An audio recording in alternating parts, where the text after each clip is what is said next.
And you can ask any child in fifth, second, third grade, highlights they're going to relate to, with a community video to partner.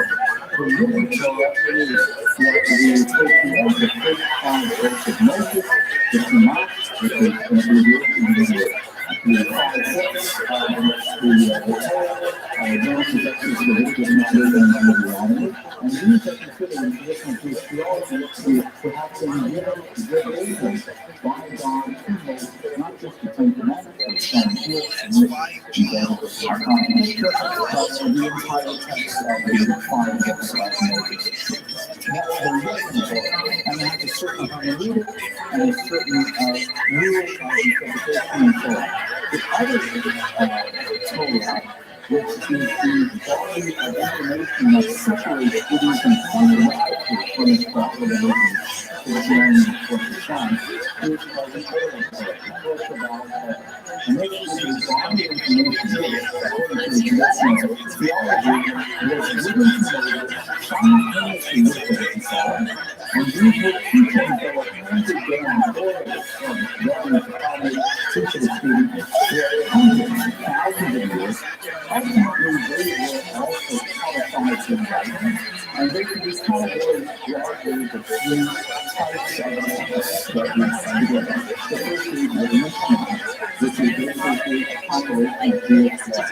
We actually use more law before, and we're using the Torah as Jewish law, but they're kind of because we use the Torah, the written Torah, only reports laws in a very skeletal, fragmentary form. And we need to have an elucidation to specify what exactly for it. To give you one simple example, on the holiday of the Torah, the practices that we come to the temple with a synagogue with a 4 species of fruit. I hope I'm not speaking too low, but all of you will highly intelligent and face every board system. So we'll be very but it's just considering, the confine, the middle, and the nice fruit. So you might have to like on that. But if I were to show up in synagogue holding a pineapple on the cup, I would be ridiculed and ostracized and be very welcome. Obviously, the correct fruit is excellent. And the excellent. So you really have no idea what fruits are like fruits just from the written Torah. You have to have the old Torah to qualify something like that. And then there are examples of things that need to be corrected. Need to be amplified and be able to understand. Anyway, so the written Torah includes the Mishnah, which is basically all about Jewish law. It also includes the Midrash, not the Midrash, as certainly the slide and spell this one. Midrash is kind of like a poetic take on verses in the Bible to explain them, often with the ultimate meaning of life is different and so on. And finally, we have to compare to Jews, which are eventually according to the mystical texts and the other life. So the oral Torah is extremely crucial to Judaism, and the oral Torah fundamentally separates us from later faiths, which depend also on. I'm going to make you all very, very rich. Tell all your friends. Tell all your friends I'm going to make you all very rich. मैं आप सभी को बहुत अमीर बनाने जा रहा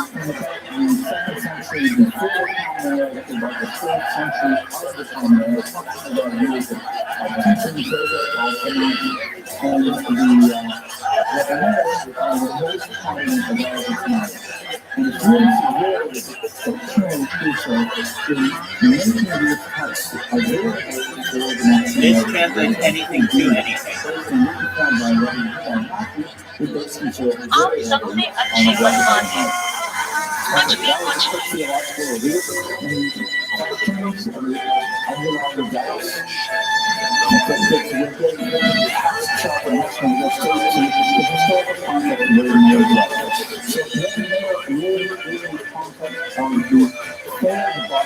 about the revolution. And by conquest, a religious desire to capture the hearts and minds of many of the rabbinic followers, including the most important Rabbi Akiva, who was one of the very prominent figures, and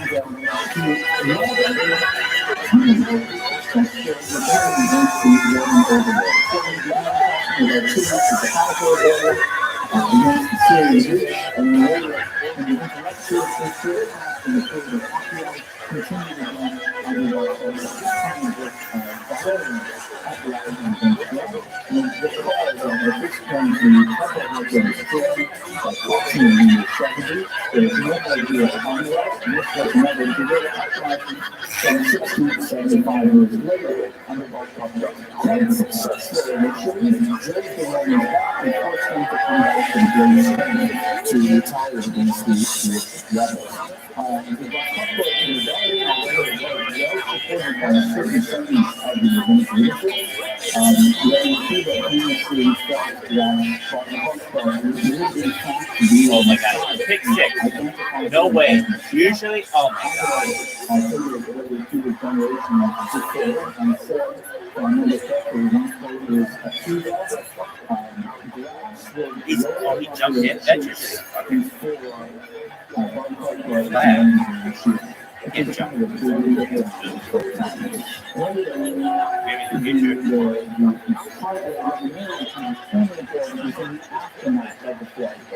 Because the Roman backlash under the Emperor was absolutely the civil execution on members during the entire span of the history and then memorialized the powerful country, for example, in the literature.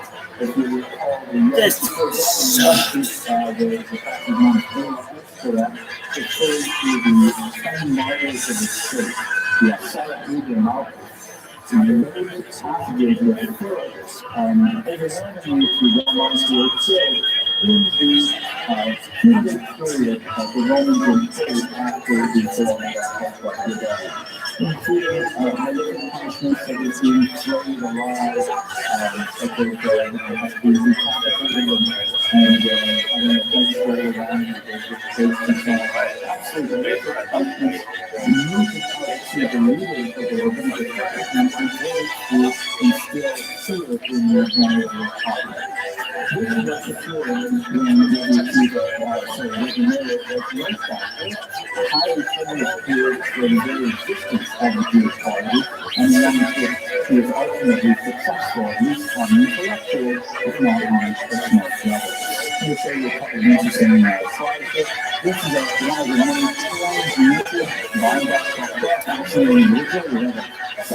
We have a separate lecture on this in the you can see a very strong use of religious imagery, the rebuilding of the temple, which was promised under the Messianic predictions of Bar Kokhba, the rebuild and echo that was spoken of earlier in this here is the bust of the Emperor of Asia.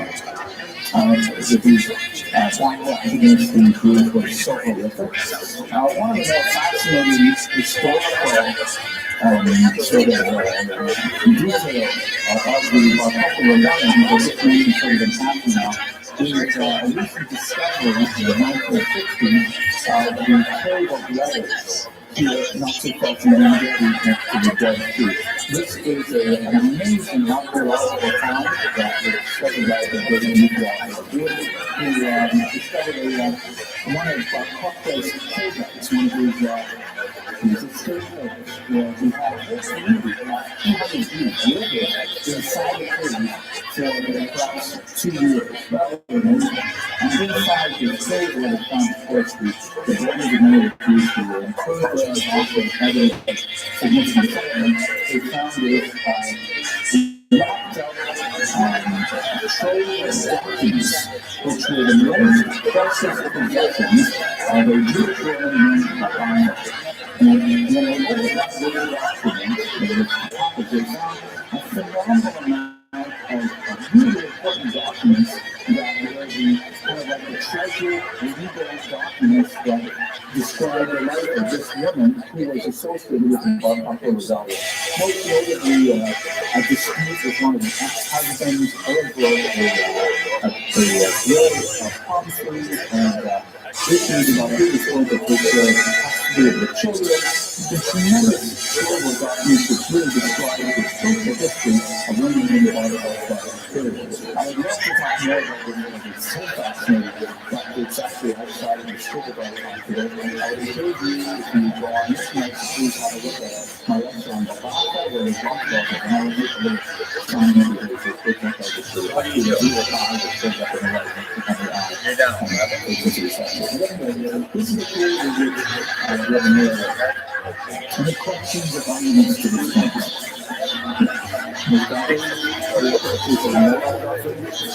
Okay, very good. So, now my questions.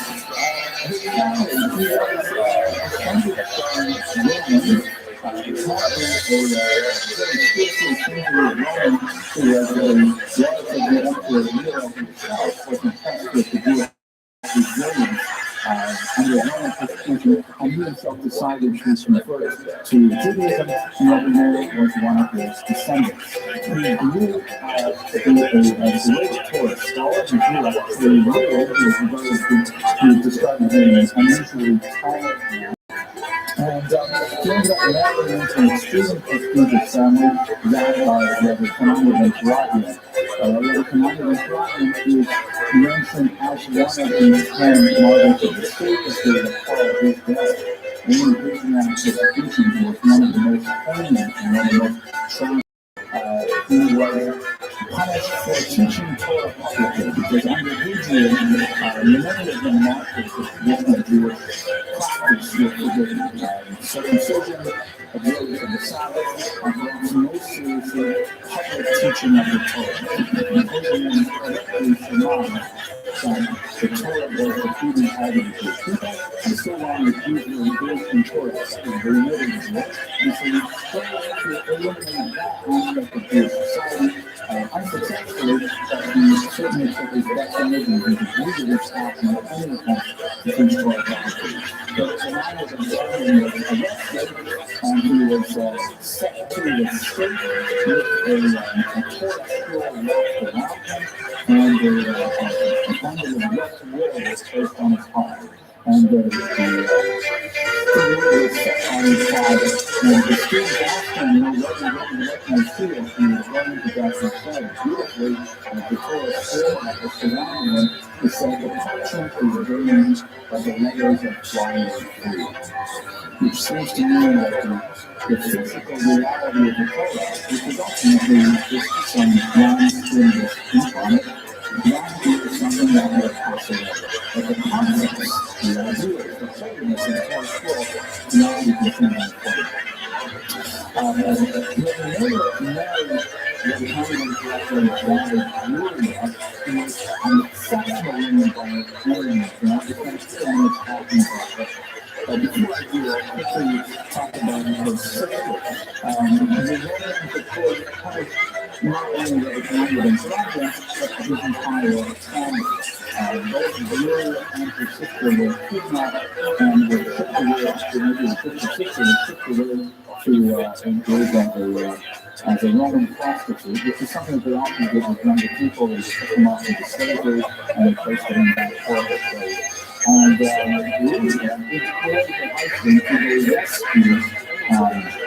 to the rescue of her sister. There's a whole bunch of interesting more discussions about why her sister died beyond the topic I spoke with. Anyways, so Mary to try to rescue Mary's sister. And he brought a big bag of money with him, and his thought was he's going to bribe the jailer. And so the jailer said, nothing to do with it. I mean, it's nice if you give me a lot of money, but what's going to happen when my dad comes and sees that they're releasing my property? So he said, no, and he said, well, he said, you have to buy for yourself, and then give the other half to the supervisor. Bribe the supervisor, and then give the other. So the woman said, it's not for a reason like that. And everyone says, he said, well, okay, fine. You do think you're so smart. But what happens if your supervisor gets caught? What's he going to do? Because all right, I can't count like a fallback. All you have to say is a lot of the very little God of Mayor, we found the depiction of his great kids from Canada. This is what the singing by the tribe is associated with the mysticism of the Zohar, and here is the rendition absolutely accurate, by the way, you can confirm from no archives of the time. This is already Israel stopped and like a massive miracle, and it's an important here because it's prayer, or like the mayor, the God of Mary. So the feeling that this phrase, God of Mary, actually is he says, "This now God over there, let me get out because my God, and I will say the phrase God of Mary, and you will see that I'm saying, in fact, you can go to this. And the vicious God, and they immediately find out and get the move to the courage and get their nothing. So they're really going to face. I'm going to go here. The top content, that's exactly what happened. The same how they came to the same how they came, and they didn't have time to say, when we were calling for getting the prostitute, he said, and the young place, and everybody felt like no one knows the way. So this phrase, God of Mayor, this phrase, God of Mayor, anthony, has become proverbial in the Jewish tradition based on this story. And there are several very important charities called the remaining of what the Mayor offers on these natural miracles. And for large state Jews, it's like this is really something constantly, really something, and really healing, and something like that. So you see these push the stories to go to more and you say, God, constantly, and you say, to charity, and then eventually it shows up. What you're looking for is that it happens so many times a month. So we say we expect a blessing, put the money in, and then we say, this is all based on that course. Whether it's on this, and obviously it's a big marketing for it. If you want to start, we should have a scholarship here. Very scholarship fund. By learning a little bit more about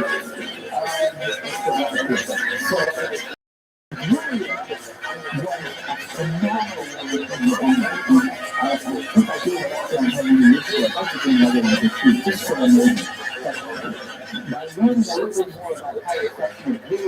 and the question on income, which is just makes it is a phenomenal approach to be married to women like videos.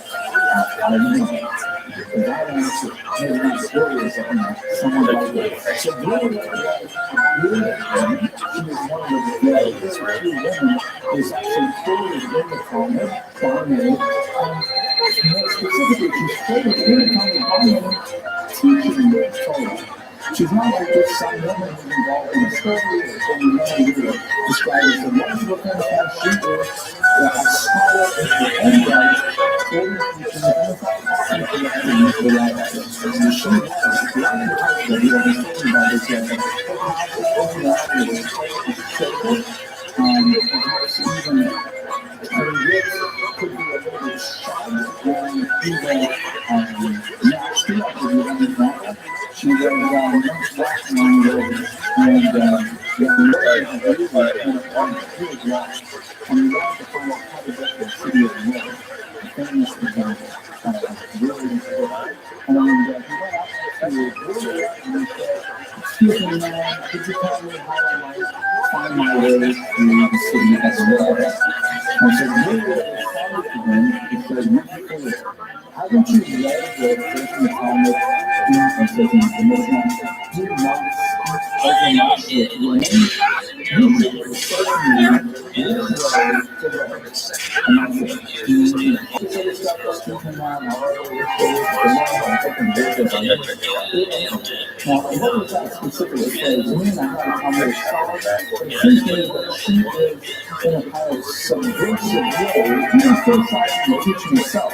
So, some people might not say what these people want to do. And it's kind of like a criticism of the at the same time. She's putting him in his place in a very unorthodox manner. And she does this theoretical So much so that there is an alternate tradition out of the death that is probably not supported by the vast majority of sources, but nevertheless consistent, but come back to that majority and reflection. Really, he's also famous for correcting her own husband. This thing that has become a tradition among ever since brilliant. It's all meant to be smaller.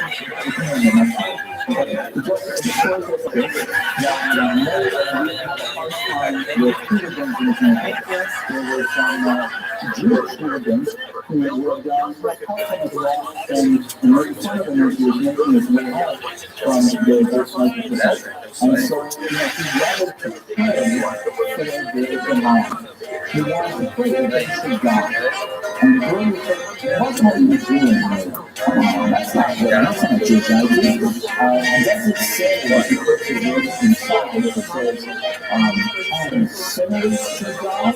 No, it says, sins should cease. Sins should die. So therefore, she said, you should pray that the truth that they come and we stop sinning. That people don't know the acts, the people have to change, but not the people.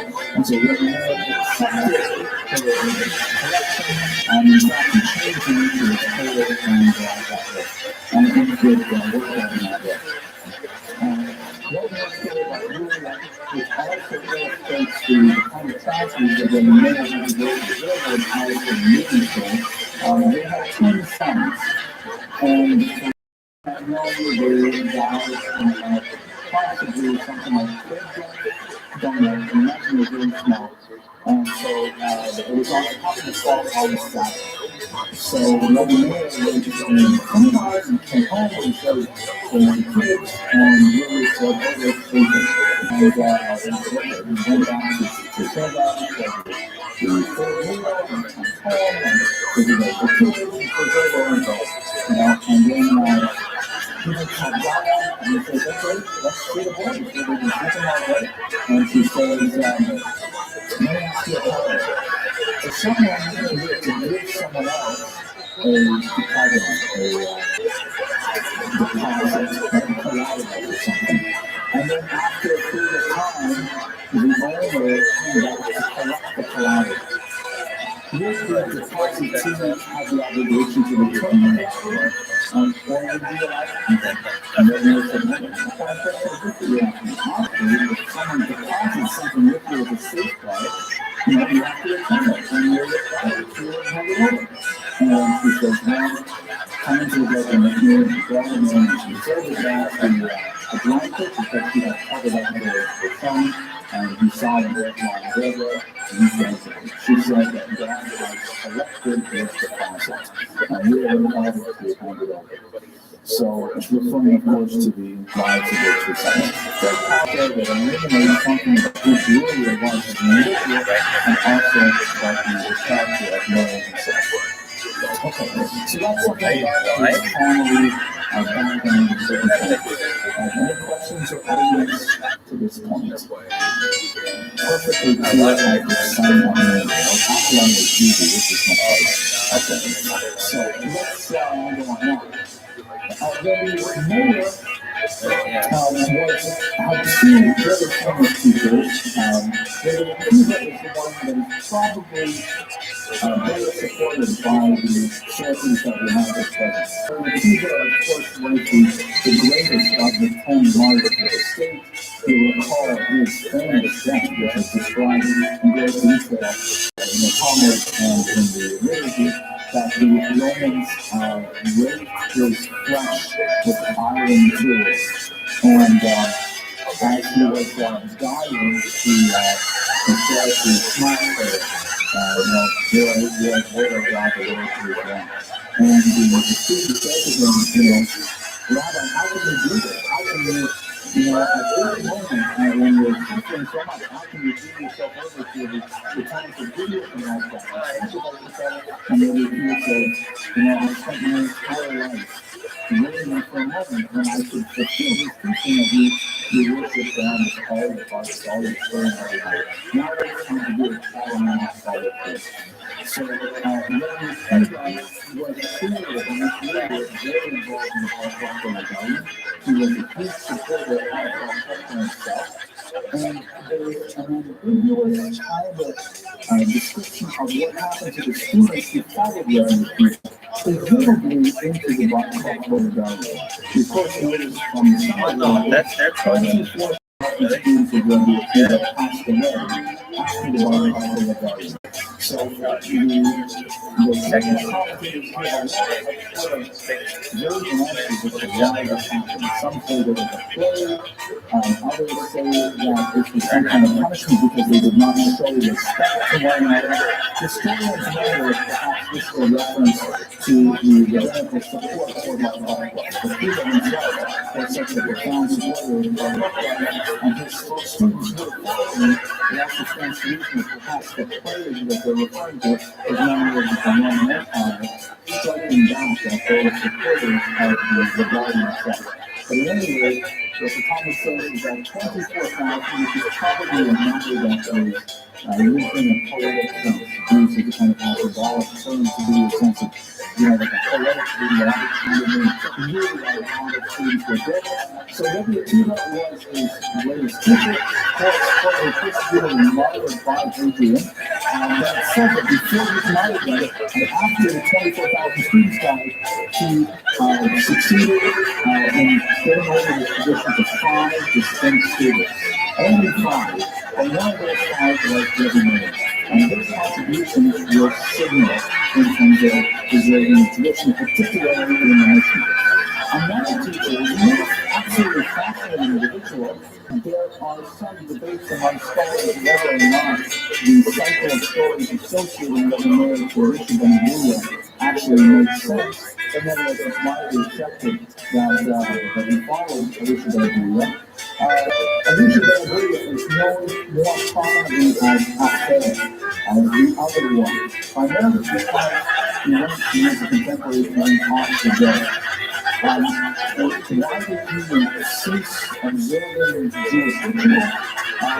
This is a complex story that will take a lot more to extricate on the philosophical level, but there are a couple of different reasons in the Talmud as to why he went out to death and why he ceased being a Jewish Jew, and Nebuchadnezzar, despite criticism, continued to follow the critique of his apostasy. The couple of stories all seem to revolve around the question of how to why do the righteous suffer. For example, one discussion is brought down, I believe, in the second tradition is that there is a period to report the father doing and send away the mother and capture the eggs and bring them down from it, which is, which is a specific commandment that you're supposed to send away the mother bird before you take the eggs.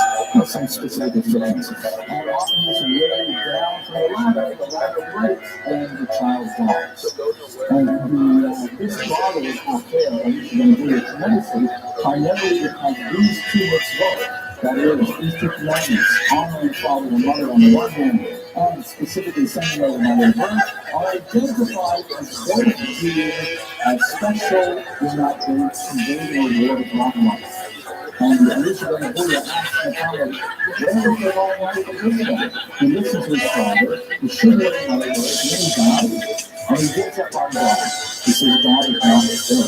How is it possible? It's victorious with a long life, and he went to life. Another example that is brought down the Talmud is that one of these teachers that puts this on the program, puts the translator, the translator to do that, and he saw his teacher murdered by the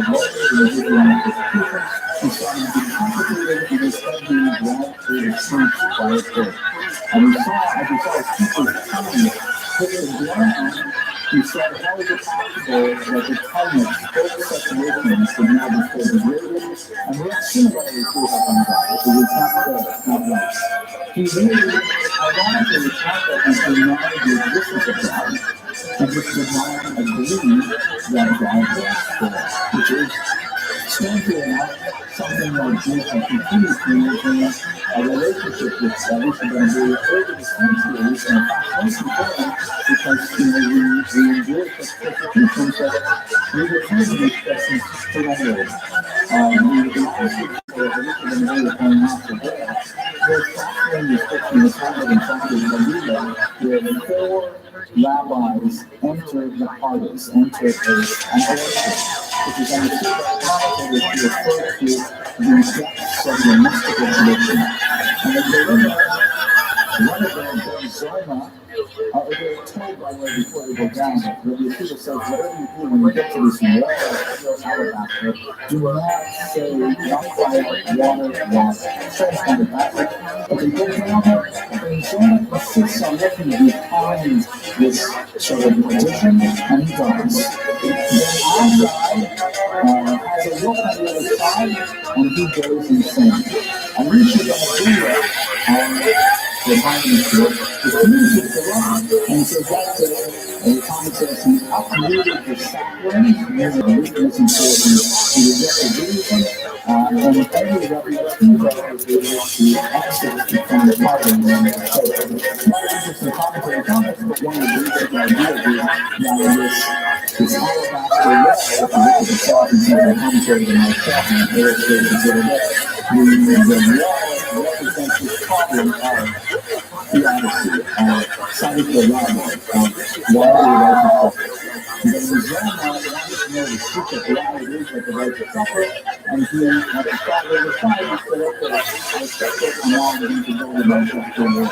Then after it says, I want to see it, and I want to bring it back to this world, so we can understand it, but his mind was hurt because he could not handle the doctrine in this world. Alicia Benabia decided to simply want to have nothing to do with it, and simply walked away from Judaism as a whole, and only Rabbi Akiva was somehow able to manage the existential dilemma of the broader right to suffer and absolute whole. So, there are many who continue to study with Alicia Benabia, even though the other rabbis indicated that his Torah was contaminated by his apostasy, and even though Alicia Benabia did not out himself, but he nevertheless defended himself. And when he was accosted with it, he came back with a phrase that would resonate throughout the centuries. He said, I eat from the fruit and throw away the fruit. And I can see the value in the people of Benabia. I eat what is valuable and use of the fruit, and the pure rationality, which is not important to me, I can't decide. Which is incidentally the same thing that we have to find the chapter, the famous author of the Mashiach Time said that he was criticized for reading the works of Nathan Danza, the Time called the Manuscript on Jews. He wrote to his teacher and said, hey, I eat the fruit and I throw away the fruit. Even someone like Nathan Danza. I like to know that life is a different idea.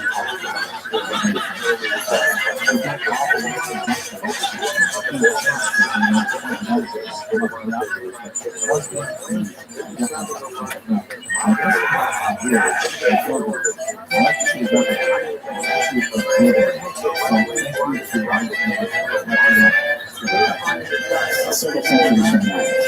So, one more was a practice in his learning and willing to observe the Torah from many different sources, even some as controversial as Alicia Benabia. He, however, was of a rather religious personality. He was not backed down from a conflict. And in one particular example, he got into a significant amount of trouble that falls into the rest of the book and has an impact for the rest of media history. But it's specifically a conflict that we want to get between things and media. There were some figures of importance in the Jewish community. Specifically that of the Nasi, or the Prince, the wise one, and the Archbishop, who was the head of the court. And these two figures, and we're not exactly sure how they divided their duties, they may get somewhat indicative of their respective roles. So in Shimon ben Gamliel was the Nasi, so in Natsan was the Chacham, and the Meir was the Archbishop. And there was a dispute between the three of them, where the Shimon ben Gamliel indicated that he felt that he people to emphasize the fundamental that we walk into the yeshiva, people should stand for him, but they should not stand for Rabbi Meir and for Rabbi Nachman. Because we can show some discussions specifically in Nazism. Rabbi Nachman and Rabbi Meir are particularly disparaged in humiliation and disparaging the idea of some of the language in general, not that they oppose everything on the honest, and they face kind of like a debate in which they find that between the the story is lack of knowledge and certain not so clear on what is happening, what things on there.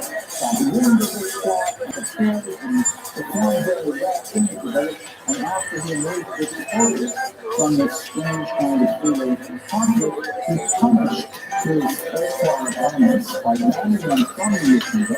They had to stand outside the yeshiva, and he said, "So now anyone who quotes Rabbi Meir, and if anyone quotes Rabbi Nachman should say, Yesh Omen, the American show, translated to Talmud with three with the passage, there are those who is equivalent to Rabbi Nachman. And anyone who quotes Rabbi Meir would say, after this thing, oh, I wrote me nothing very interesting, and they really after so from then on, throughout the time, whenever Mary is quoted, whenever so frequently, it's simply called as after this thing, and his name is blotted out from the text.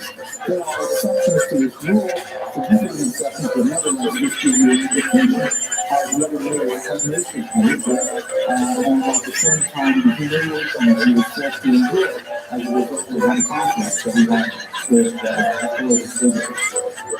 Okay, that's the only reason.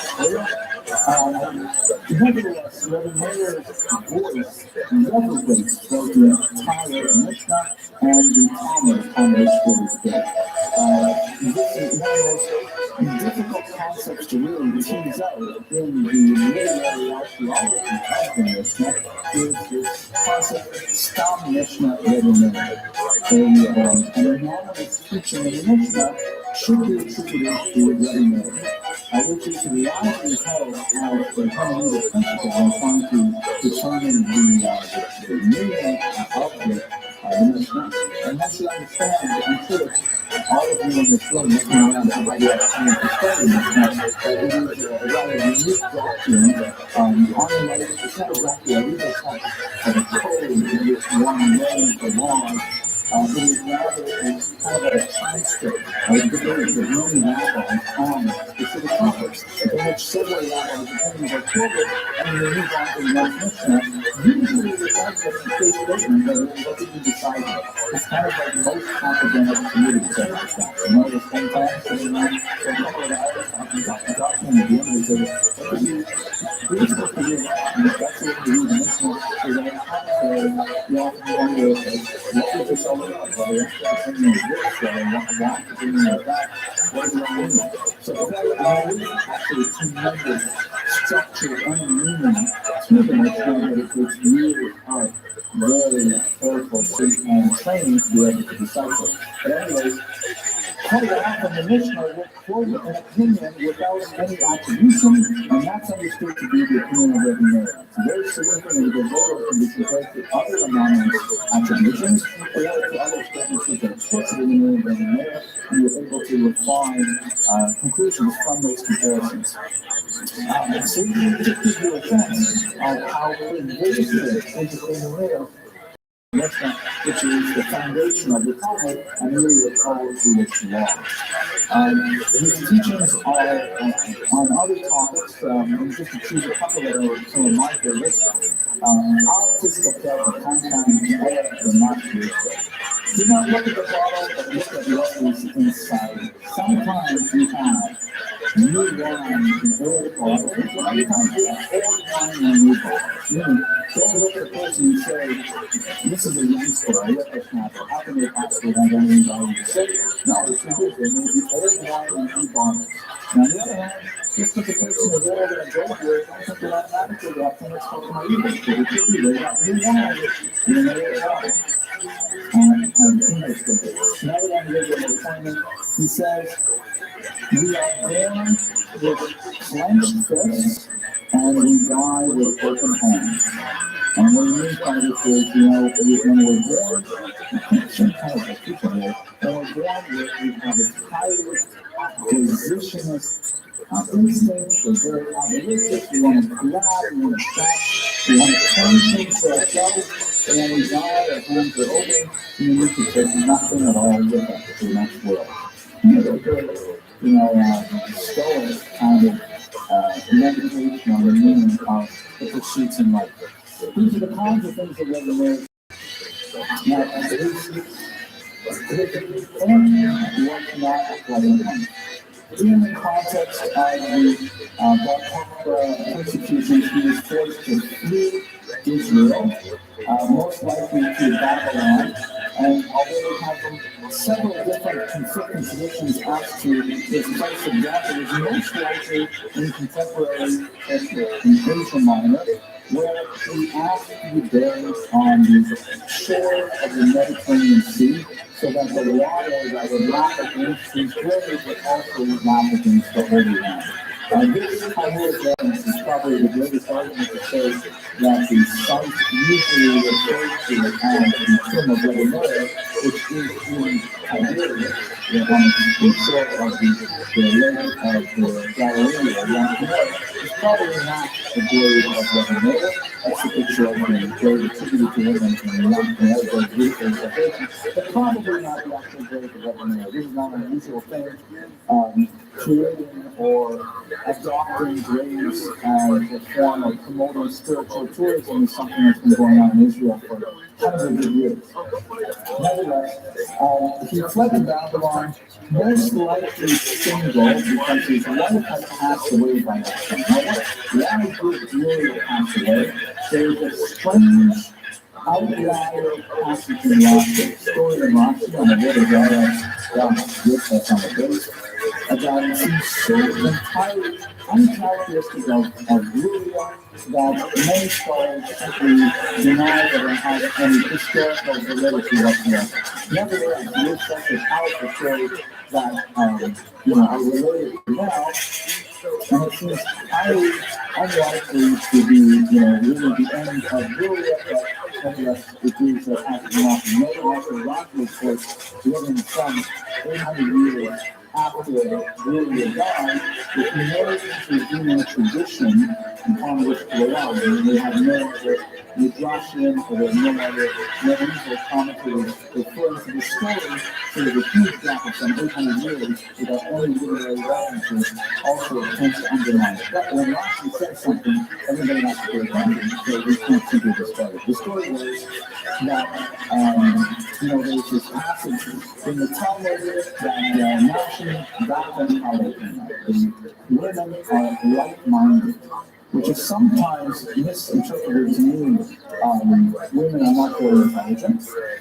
Shoshana Kaiser, who wrote a brilliant book based on a dissertation on women's education views, and says that really the best way to interpret this, but the translates this phrase, Daitan Kala, means their minds are right, meaning they're easily swayed. Not to be a lot of intelligence, but she says it's used in the context that women can be convinced of many things.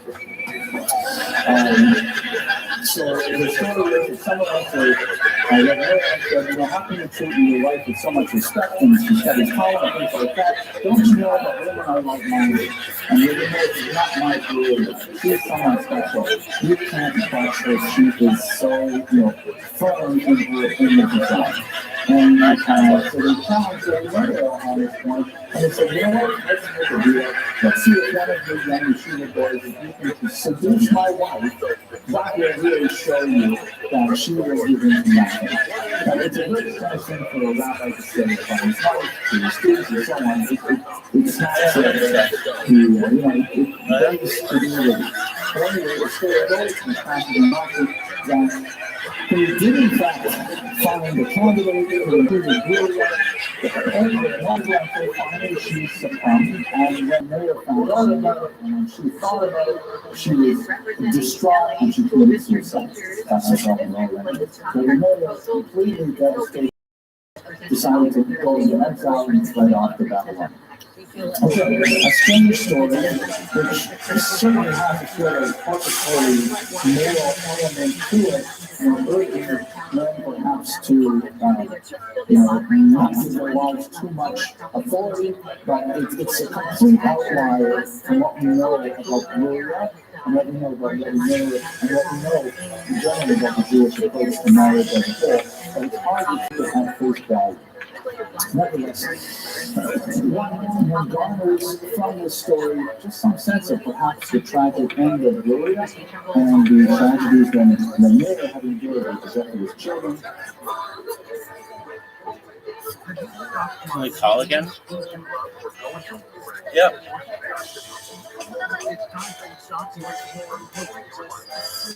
Well, I bet probably too young to call.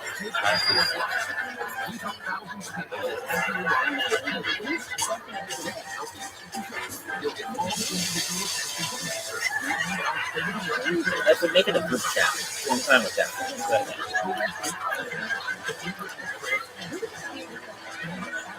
But, yeah, I'm about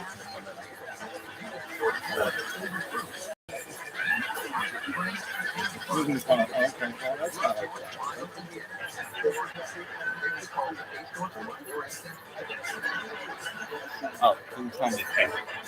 That's her nickname. Kay's her nickname. Really? Yeah. How do you remember it? Every kiss begins with a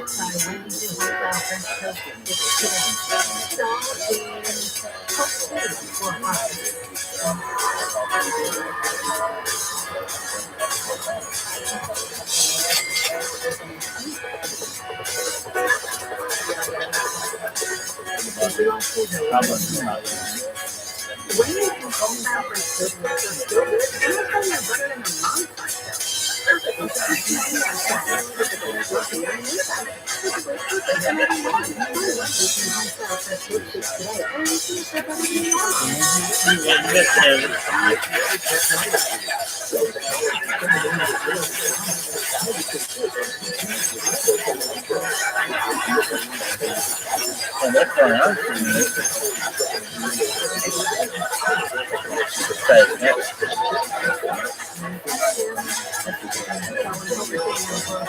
Let me put up that call.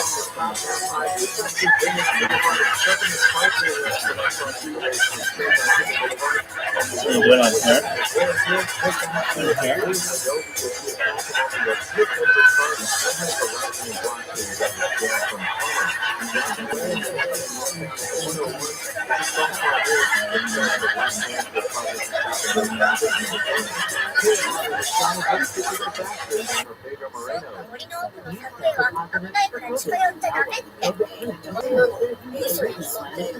I was hot. ねえ、外へ行ったら何したい？記念になりたい。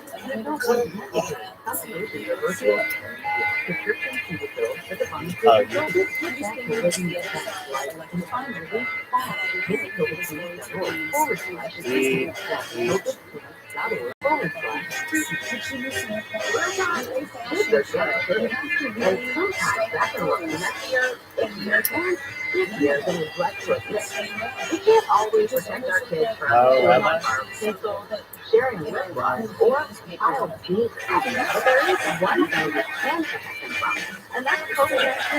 I want you to research your child back to school. I want to hear you as my parents at ideas.com. Brought to you by the California Department of Public Health. What you don't know about your home, call Active HM Data Gold Provider. With ViralRabbi.com, information about real estate investment. It's rather consistent to sell. Unlike other real estate websites, ViralRabbi.com delivers personal information on property, knowledge, data evaluation, that's a choice with ViralRabbi.com. Go for the phone. Visit ViralRabbi.com. That's OWNDRLY.com.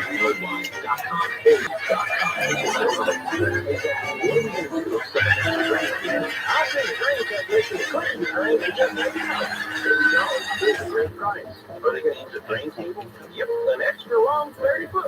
Kettle air conditioning appliance.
person that would be content with us. Fanlife.com for complete details. Get a full 2020 inspection for only $88. $833 free next day. Jacoby Myers, like our partner team, the LA Dodgers, is a hometown favorite with an impressive winning record. Over $1 million for our personal injury clients since 1972. Maybe that's why we've been voted the #1 personal injury firm in LA year after year after year. But we know we're only as good as our last game. So every day, with every client, root for the fences, root for the home team, and play the win. Jacoby and Myers. Adventurers wanted at La Mesa in person. With choices for a sweet, maneuverable adventure that on collection something like limited and pleasurable. Integra and Jayco are get up at this conference university or transit or rolling into college. Equipped with a range of they don't know. In Northern California,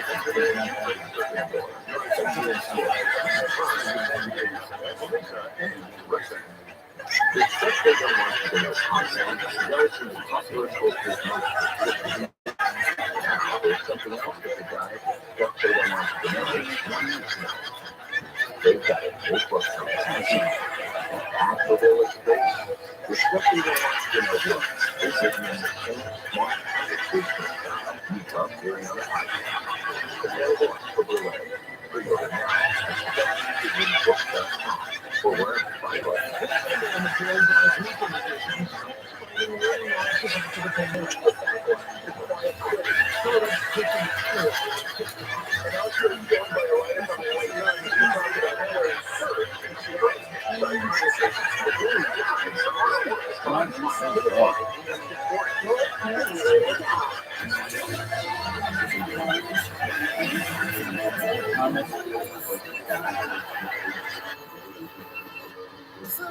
Thomas Never.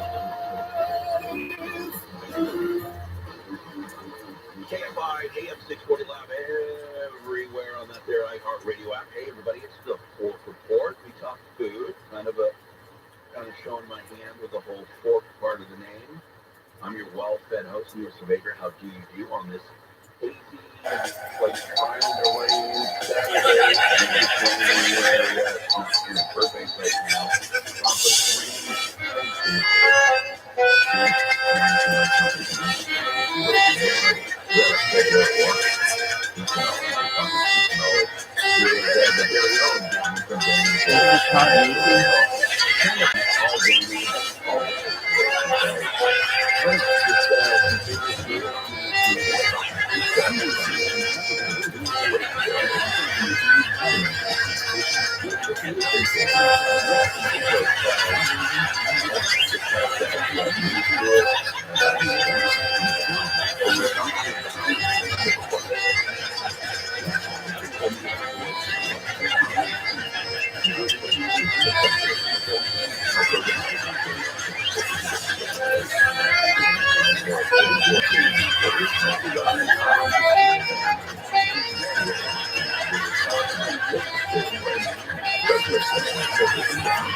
According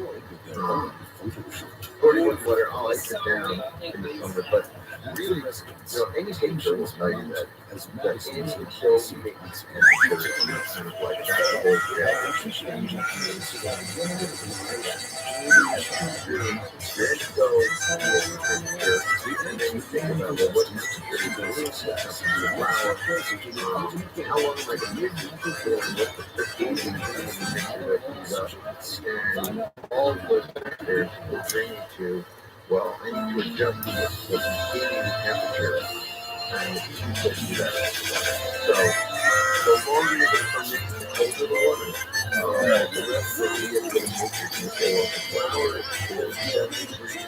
We'll start at the flower is 72 degrees, 39. So, the temperature between 36 flowers and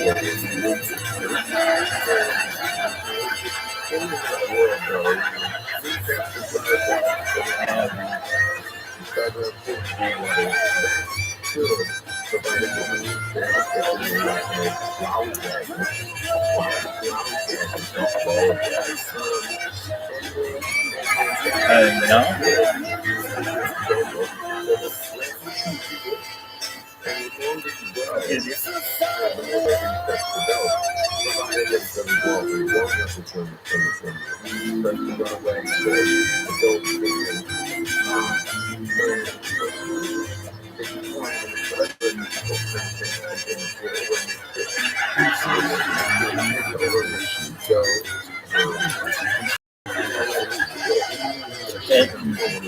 Clear like bubblegum girl. Put on place. Yo, put on the night.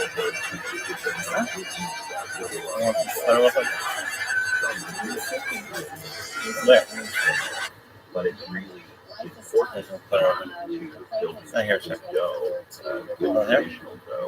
And it comes with Good. that's why you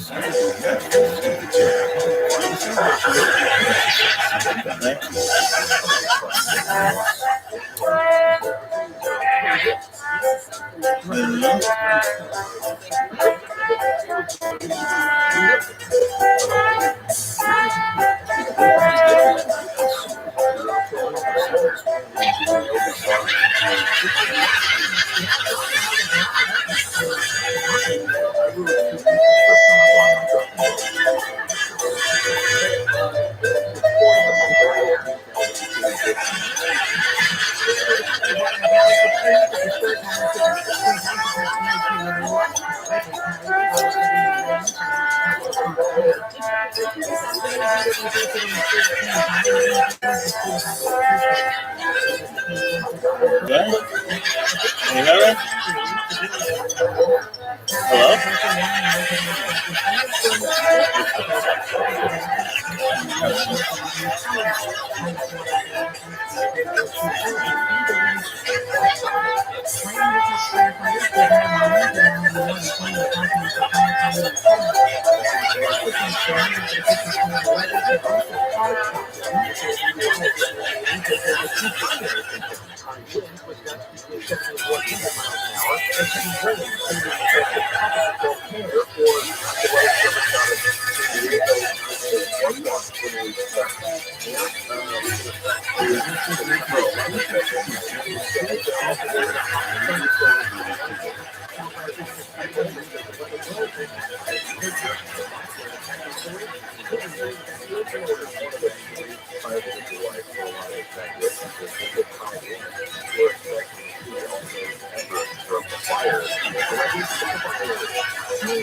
Airport, NCSC investigated Air fighting threat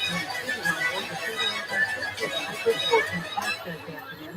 Witnesses say the plane made a sudden upward maneuver before it rolled to the ground and crashed in the tarmac. The reason for the flight was an introductory flight lesson. I flight at about 3:30 p.m. and I believe flew north along the coast of Malibu. The standard introductory flight route. The instructor worked as a general instructor at flight school. Tomorrow, it's 1 year since the 9/11 terror attack. The university will be marked as the attack site. President Biden will visit alongside Defense Secretary Dave Austin and Joint Chiefs Chairman Mark Miller. First Lady Jill Biden sent political remarks at the Flight 93 National Memorial and Vice President Harris will attend the ceremony at the National September 11th Memorial.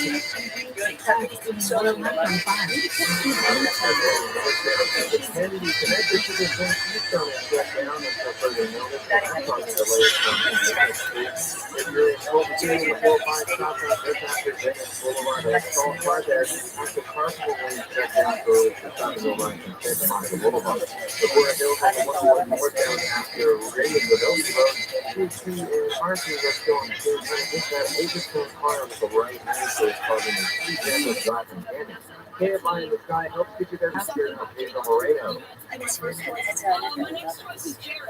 Hey, you know, with the rain that came through last night, one of the main windows, the American Vision windows, changed out for us. With steel. So, the newest windows that I did, the black one, but the first one, create a beautiful what they call OSO windows. And you see them all in, and one of them does. Yeah, that is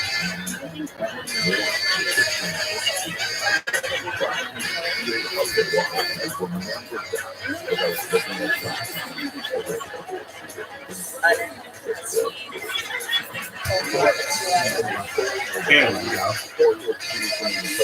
go. Yeah.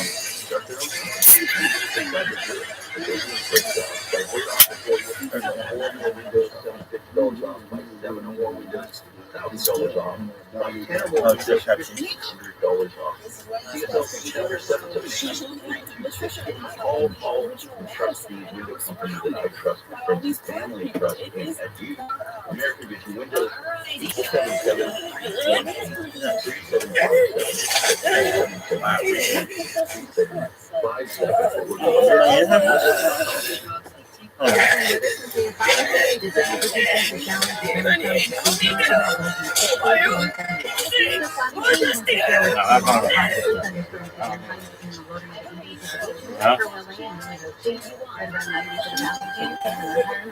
That's roughly your pen. We live local, live from the KFI 24-hour newsroom on ABC.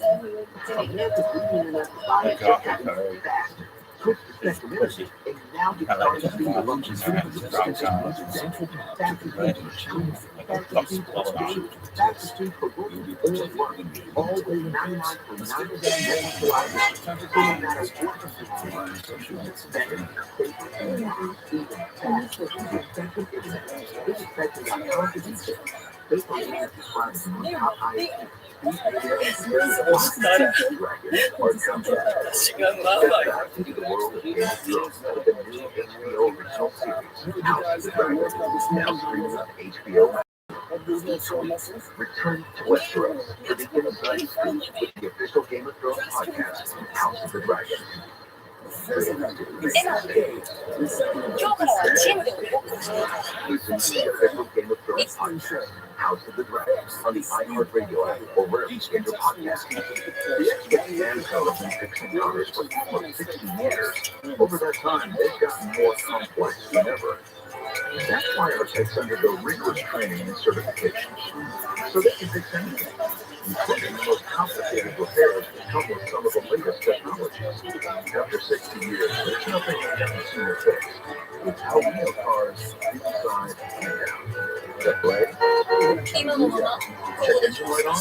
You'll check it for free. Take for them on. If you've been in an accident, call 844-20. Once, like, yeah. The news. だから配列を組んでチームを組む。より本番に近い感じで乗り込む。そこでさらにレイアップ。どんどん切るのを決めよう。事情を話して配列を率いてくれ。もし2人が守る状況で問題ない。情報源は2人をこの2つは同じだね。とりあえず今から配列の方タクシーをできない。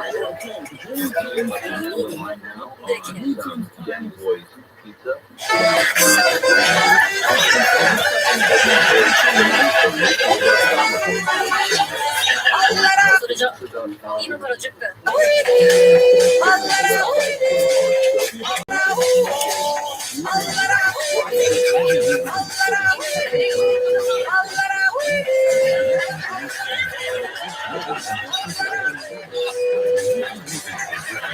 What is this spot? We're in an office now,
My job is self-work.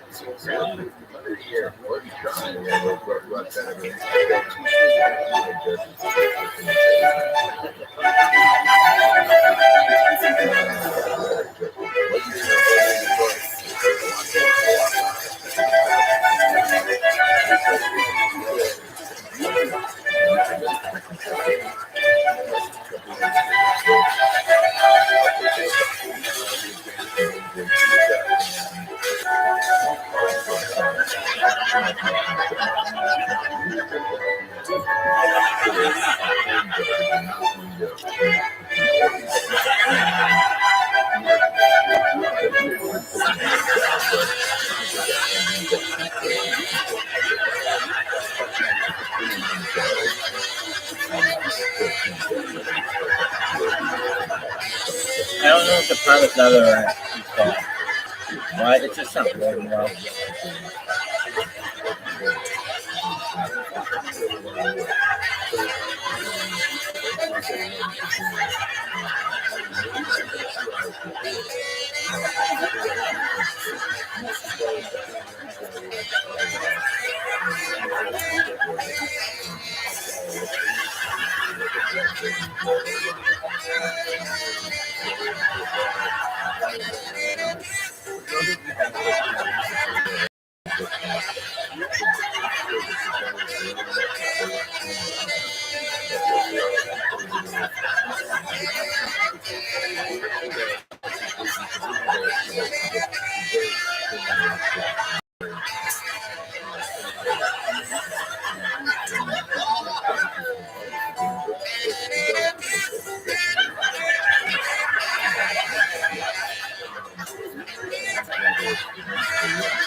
Just close your up with that.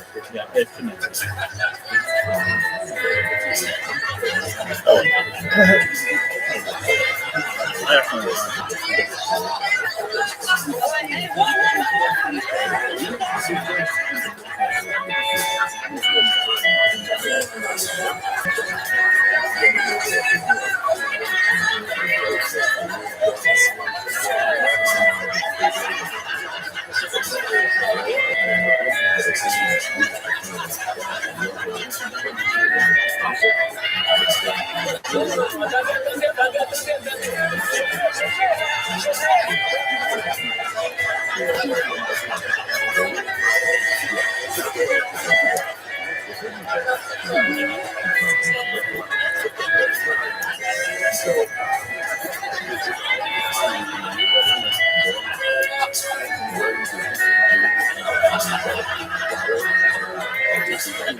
It'll start categorizing sales at gun stores. This being called a mutually preventive collaborative sales help better track suspicious surges of gun sales that could be a prelude to a mass shooting. Until now, gun sales considered general merchandise. The remnants of Capital Police expected to win for the weekend, bringing rain, thunderstorms, strong winds, and the potential for torrential downpours in the mountains of LA and Ventura counties and Antelope Valley. Indiana Jones is coming back for another adventure, the first teaser of the fifth installment of the Indy franchise, debuted at Disney's D23 Expo in Anaheim. Looking at stores, not theaters, on June 20th, 2023. Make it a 6-5 again.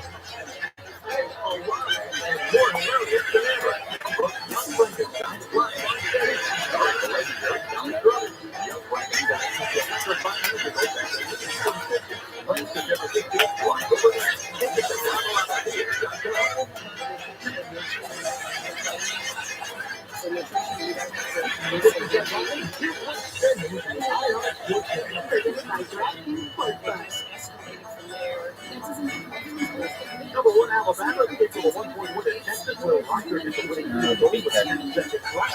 RTVO wins to number 3, Ohio State, number 13, NC State, number 16, Miami, 17th ranked Arkansas, number 21, Wake Forest. UCLA is home for Alabama State. The Athletic Report's two-time dance broadcasting Kyle Book will lead the Jokic team for Richard Childress racing next year. Top Friday. Hey everyone, it's Michael Jr. Introducing my new podcast, Go To, tackling sports, pop culture, and whatever else you want to do. Download and listen to the newest episodes of my show, Go To, the podcast with DraftKings, releasing daily Mondays and Fridays, wherever you get your podcasts. We got a quick car. It is in Gore Hill on 101. After ran the bill, heading northbound, was blocking the right lane, so this one was heavy traffic from the Gary Royal Heights, 5 northbound at the 10, connected to the traffic from about Indiana Street. Things are looking up for you now on the 405 southbound and looking closer to getting steadfast as Venice Boulevard, and earlier traffic is clear from the carpool lane and drivers slowly recovering from Wilshire.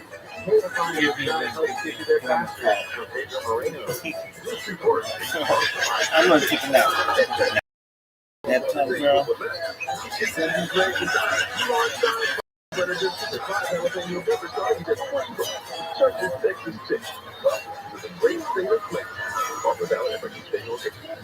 By now, you've heard the news. Vaccine tools are available for solutions in California. Boosters support strong immunity. COVID-19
Call or visit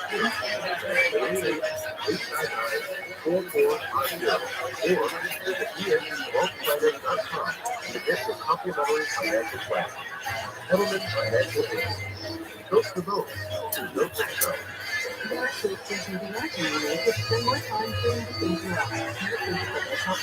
You won't believe it.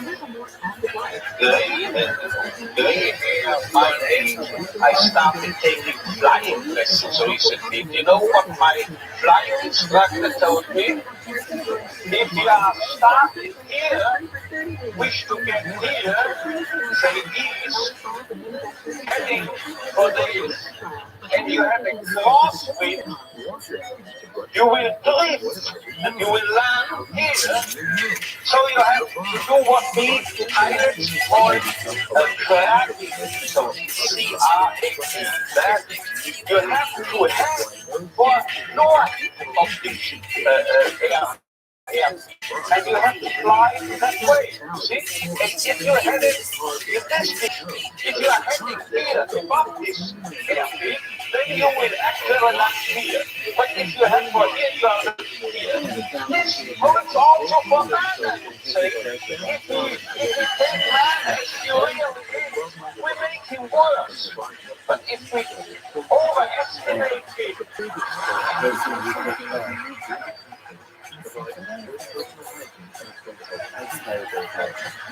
it's premature, your applause will soon know why. If we seem to be idealists and are overrating man, and looking at him and how he does, you know what happens? We promote him to what he really can be. So we have to be idealists in a way, because that way wind up and the true ViralRabbi. And you know who has said this? If we take man as he is, we make him worse. But if we take man as he should be, we make him capable of becoming what he can be. This was not my flight instructor, this was not me, this was Goethe. He said this problem. Now you will understand why one of my writers once said this is the most fantastic motto for any psychological activity. So if you don't recognize the young man looking for meaning, man search for meaning, you make it worse, you make it dull, you make it frustrated, you still have contribute to his frustration. Why? If your principle in this life, in this so-called criminal or civilizing way, or drunken news and so forth, there must be a what we call spark. Yes, spark of search for meaning. Let's recognize this. Let's presuppose it. And then you will elicit it from him, and you will make him become what he is principally capable of becoming. Some brilliant passages. You can see that he's a very gifted speaker and a gifted writer as well. And his ideas are really quite engaging. I want to read you one short passage from Man's Search for Meaning. I have a lot of notes, even though this is probably the 20th time I've read it. And so it is both strange and remarkable to me that, among some dozens of books I've authored, this is, by the way, in his preface to the 1992 edition, precisely this one, in this book, which I had intended to be published anonymously so that it would never build up any reputation on the part of the author, did become a success. So he didn't put his name on the cover, and his friends really begged him, he really should have more meaning, so he then page inside of it and so on. Again and again, I therefore, both in Europe and America, don't aim at success. The more you aim at it and make it a target, the more you are going to miss it. For success, like happiness, cannot be pursued. It must ensue. And it only does so as the unintended side effect of one's dedication to a cause greater than oneself, or as the byproduct of one's surrender to a person other than himself. Happiness must happen, and the same holds for success. You have to let it happen by not caring about it. I want you to listen to what your conscience commands you to do and go on to carry it out to the best of your knowledge. Then you will live to see that in the long run, I say, success will follow you precisely because you had forgotten to think about it. Brilliant. Right? It talks about the idea of using the very Jewish idea is the idea of being the vatel, of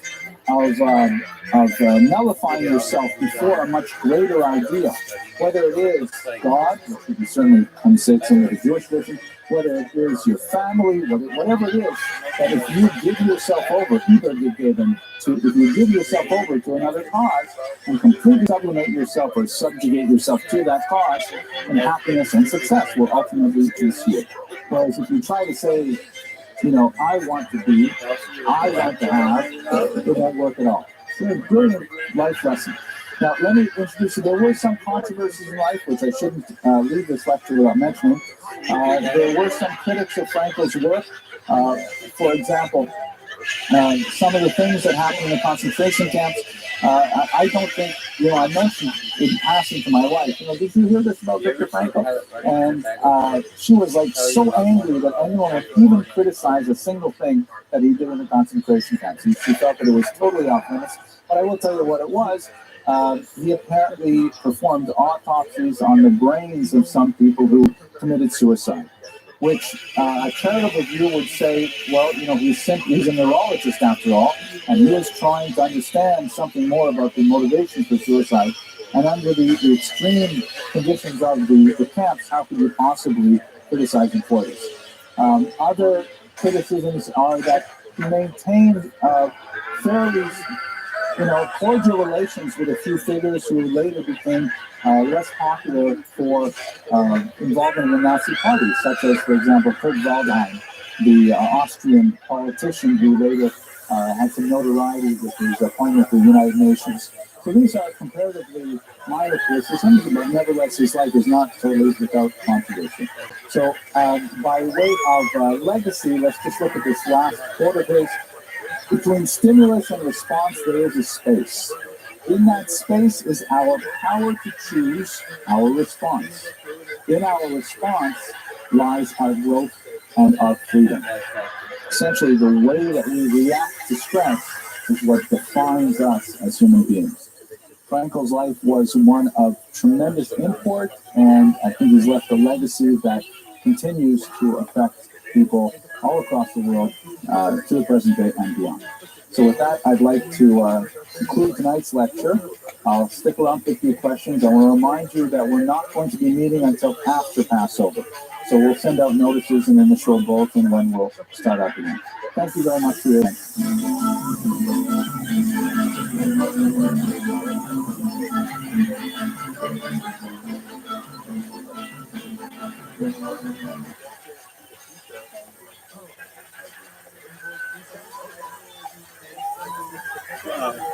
You will have to boil some water separately. Then you collect it after the filter into the collector, where you'll have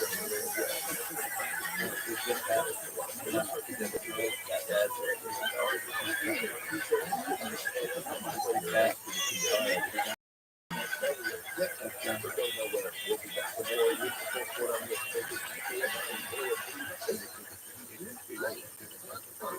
phone or radio, we don't care how you listen, just that you do.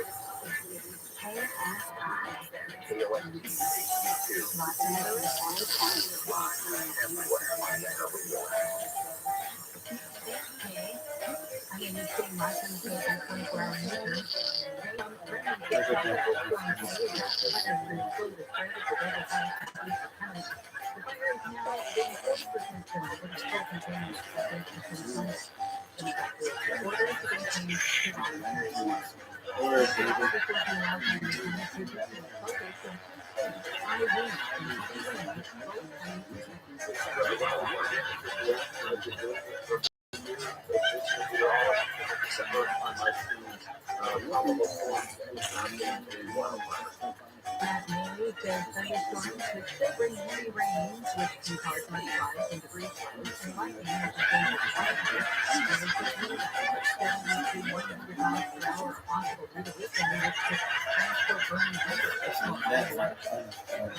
Dude, get out of the way.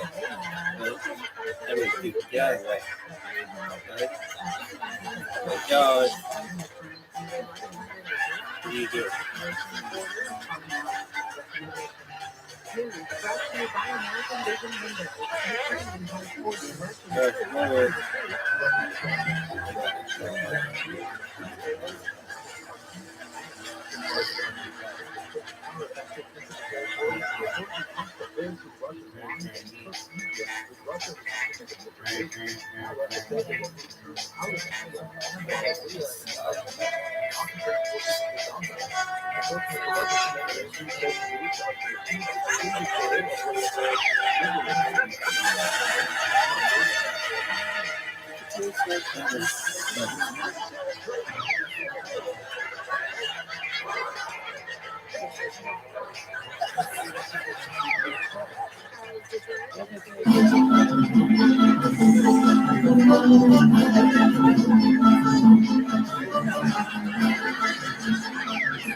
I have had some requests to kind of cut back on the rabbi jokes. Rabbis are getting a really hard time in this class, but I have to tell you one more rabbi joke. So it goes like this. A young rabbi takes over a new position, and the retiring rabbi is on his way out. He meets with the young rabbi and says, listen, it's very nice you've got this position, and you'll find it's a wonderful community, and you're going to fit right in, I'm sure. But there will be times when you will experience conflict, in particular with the board of directors. It's hard to be a rabbi when you have a very opinionated board. And so I have, over my many years of experience, compiled a few really basic ideas that I think will help you if you ever experience any conflict of that nature. In my desk, you will find 3 sealed envelopes. Don't open them right away. Wait until you really have a problem. And then go back to the desk, take the first envelope, have a look at what it says there, and I have a feeling that it'll help you in whatever your problem is. I didn't tell you this joke before, did I? No? Okay, good. All right. Fred's heard it before, I think. But Fred's heard all my jokes, and he remembers them too, which is really good. Anyways, so joke goes like this. He's in the job for a few months, and everything is going fine. And then one Shabbos, he's officiating at a bar mitzvah. And it happens to be a son of one of the board members, and he gets the kid's name wrong. He keeps calling him Mervin, and his name is Morris. And over, he keeps saying Mervin, and everyone in the crowd is wincing and so on. So after the services, the father of the child, a member of the board, says, that was atrocious. I can't believe you got my son's name wrong on his bar mitzvah. We spent $600,000 on his bar mitzvah. You can't get his name right. And so tomorrow's a board meeting. I want to see you get. So, he doesn't know what to do. He's sweating. He feels terrible. What am I going to do? The board. So he decides, you know what? The envelope. So he goes back. He takes up the first envelope. He opens it up, and he sees 2 words on it. It says, feign ignorance. Okay, he's advice, feign ignorance. So the next morning when he goes to the board, he says, I'm so sorry. Many years ago, I caught up a mitzvah boy. I looked just like him, a brilliant boy. His name is Mervin, and I'm confusing them, and I'm really sorry. I throw myself your mercy. It was inexcusable, and I'll apologize to the membership. And so they say, all right, fine. We'll let it go. No problem.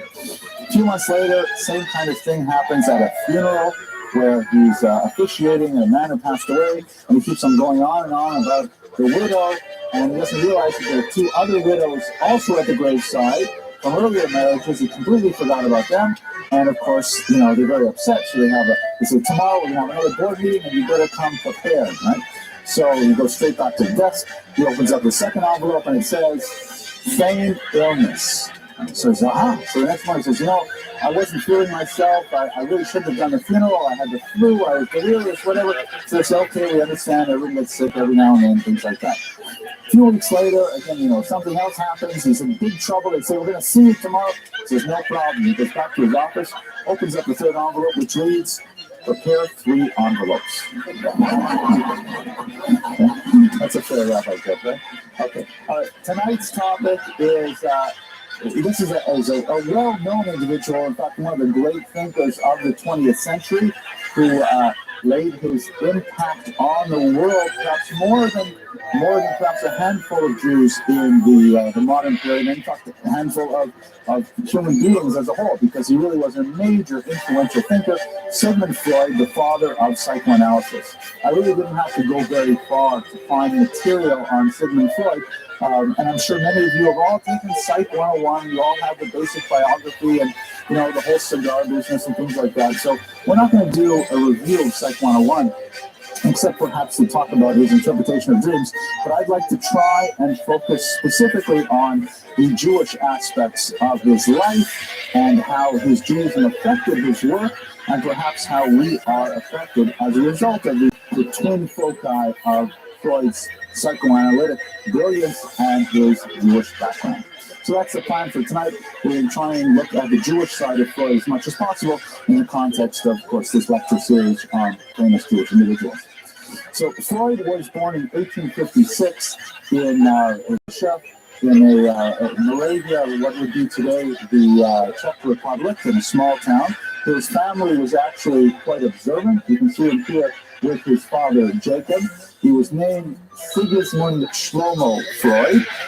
The word Freud in German means joy. You know many people whose name is Fried. It's the exact same word, just slight vowel shift for Yiddish. Fried is Freud, same name.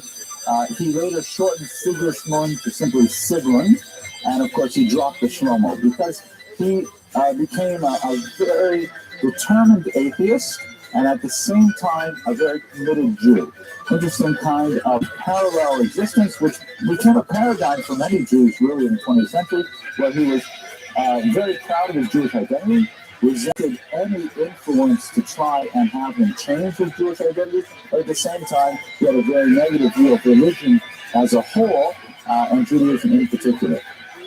His father taught him Bible stories, and he went to regular Jewish education. He received a gymnasium education. It was a secular school system, but Jews were exempted from religious studies for Christians and were taking Hebrew Bible stories and Jewish history during those periods. So he had a fairly strong education in what would later become the Czech Republic. It was the Habsburg Empire at that time.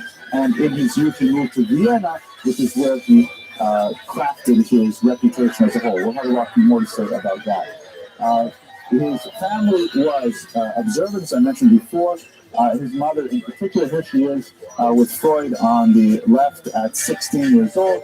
And he imbibed many of these stories from the Bible really as mythic stories that would later percolate into his thinking and express themselves right up to the very end of his life. His very last written works really dealt with some of the basic themes that are discussed in the Bible, his work Moses and Monotheism that we'll have occasion to speak about shortly. Now, you can't study Freud's biography without coming across, what undergraduates are constantly remarking upon, that Freud's father was, if I remember correctly, some 22 years older than his mother. And Freud grew up kind of like with this fairly distant, authoritarian, powerful father figure, and on the other hand, a very warm, nurturing, younger mother figure. And of course, many undergraduates will go on and on and say, well, there you go, that's the whole origin of the Oedipus complex, what Freud would later argue that a child has a great attachment to his mother and resentment for his father because he feels that his father is interfering with his relationship with his mother. It certainly seemed to play out, at least in the basic parameters of the age disparity of Freud's father and mother. But that's something more for the psychology lectures. We're going to concentrate mainly on the Jewish lectures. He fell in love with a very observant woman named Martha Bernays. Her grandfather was the chief rabbi of Hamburg, and he wooed her with tremendous force, with tremendous energy that he had never expended before on any other person or really a project in his youth. In fact, he shifted his entire career path in order to attract her, to be able to support her. He went into medicine because he felt that would be the best vocation to attract a good Jewish girl. Although when they married, he insisted they maintain a secular household. And one of their first fights as a married couple was over whether or not she could light Shabbat candles in her own home. So Freud maintained a pretty authoritarian view over exactly how the home should observe their Jewish rituals or not, more precisely. And at the same time, as I mentioned, he never gave up on his Jewish identity. To give you another sense of their relationship, which was a happy one and produced many children, and they found their modus vivendi right to the end of their life. Freud was always the one who chose the names of their children, and he would always name them after his teachers. This was, just kind of a strange thing to look at, that his children got the names of his teachers. Where is his wife and all of this? But at any rate, that's beyond the scope of our discussion today. So let's look at his medical and psychological career in particular, because that's going to affect our discussion of his Jewish identity. So Freud was, by all accounts, a brilliant student from his youth. His parents doted on him. They gave him his own special room in the house, even though they lived in a fairly cramped circumstances. He had a place for his own study and for his own books, and he was really quite brilliant. He was dedicated to a life of research as a whole. It took him a while to decide exactly which field he was really going to specialize in until he met his future wife, and he decided that medicine would be the way to go. He embarked on a pretty ambitious research career, associated himself with many esteemed doctors, and he did a lot of work on neurology. He studied, the neurons in lamprey eels and all kinds of things. And actually published a fair bit as a medical researcher. But that interest in neurons and neurology slowly shifted to the evolving field of hypnosis, which he found fascinating, and especially the idea that physical pains could be generated by thought, meaning that people could have ideas which could then be expressed as a physical symptom. And if you address the mental notion with hypnosis, you could actually heal the physical symptom. He was fascinated with this mind-body problem that, of course, would form the roots of his psychoanalytic practice. In particular, he made the shift over to what would be psychoanalysis under the impression of the influence of Jean-Marc Martin Charcot. One of his children was named Martin after Jean-Martin Charcot. And Charcot was one of his early pioneers in hypnotic theory, and he especially was interested in studying hysterical women. The term hysteria at that time, it's no longer used in this context, but the term hysteria was associated with a complex of symptoms that was believed, Freud later changed its idea, it was believed to be associated exclusively with women, where they were excessively easily agitated, they would faint. They also had a very strong libido that would be expressed inappropriately whenever the men were present, the desire to be the center of attention, things like this. This whole body of ideas, which was associated since the time of Galen, way back in ancient times, with the womb. In fact, the Greek word for womb is hysteria, and therefore to be hysterical meant, your womb is somehow affecting you. And here's a picture that depicts in Charcot's study where he has a whole bunch of students here, and they're observing a woman who has fallen into a faint, very famous painting, and he's talking about how this is an example of hysteria actually in practice. So Freud engaged in, brought together a lot of these elements of the mind-body problem, the idea of, addressing mental symptoms to affect what were believed to be actual physical symptoms and so on, and he was quite heavily impressed by Charcot. He joined forces with Joseph Breuer, one of a whole series of young Jews who were also engaging in this pioneering field of psychological studies, and together they wrote this manuscript, Studies on Hysteria.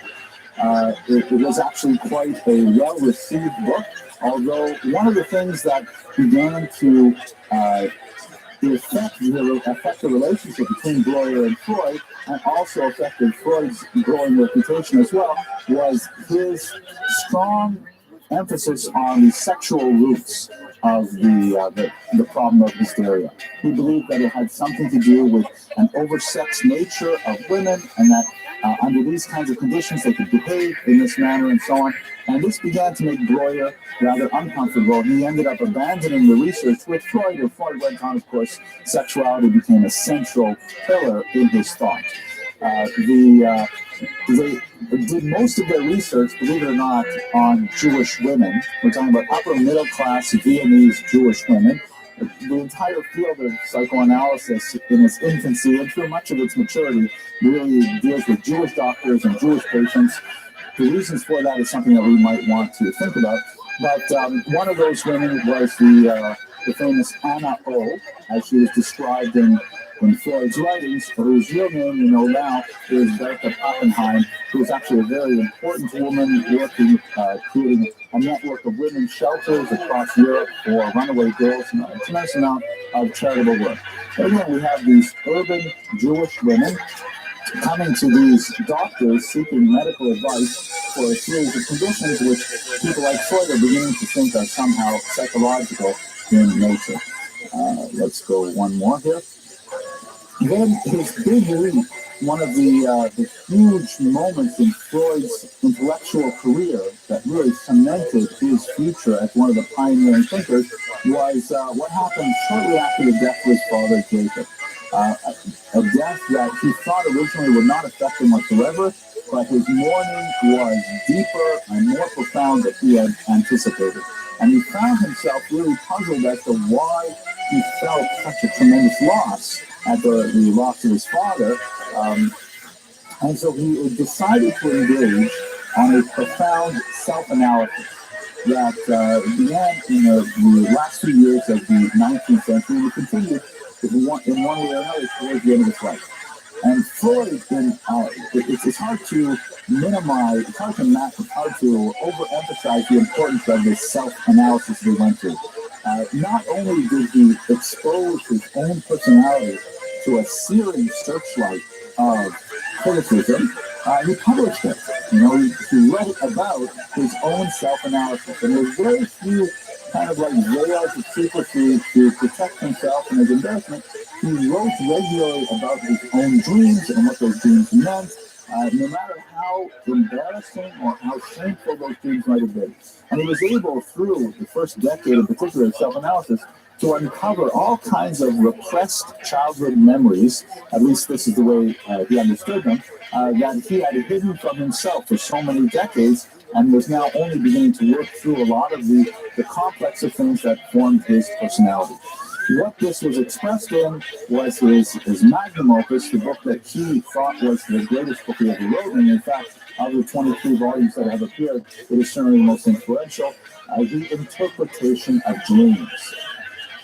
Freud himself, to get back to the Jewish idea for a second, he considered himself in many ways a modern Joseph. And going back to the biblical Joseph, who was, of course, the great interpreter of dreams, the huge difference, of course, is that when Joseph is asked about, how do you get to be such a great interpreter of dreams, Joseph says, the dreams come from God, the interpretations from God, I'm just a mouthpiece. But Freud, of course, felt that there was a scientific element to dreams, that every element in a dream was like a billiard ball knocked around the table. You could trace back the vectors of that billiard ball's passage and be able to understand exactly what it was that he was talking about. How does this work?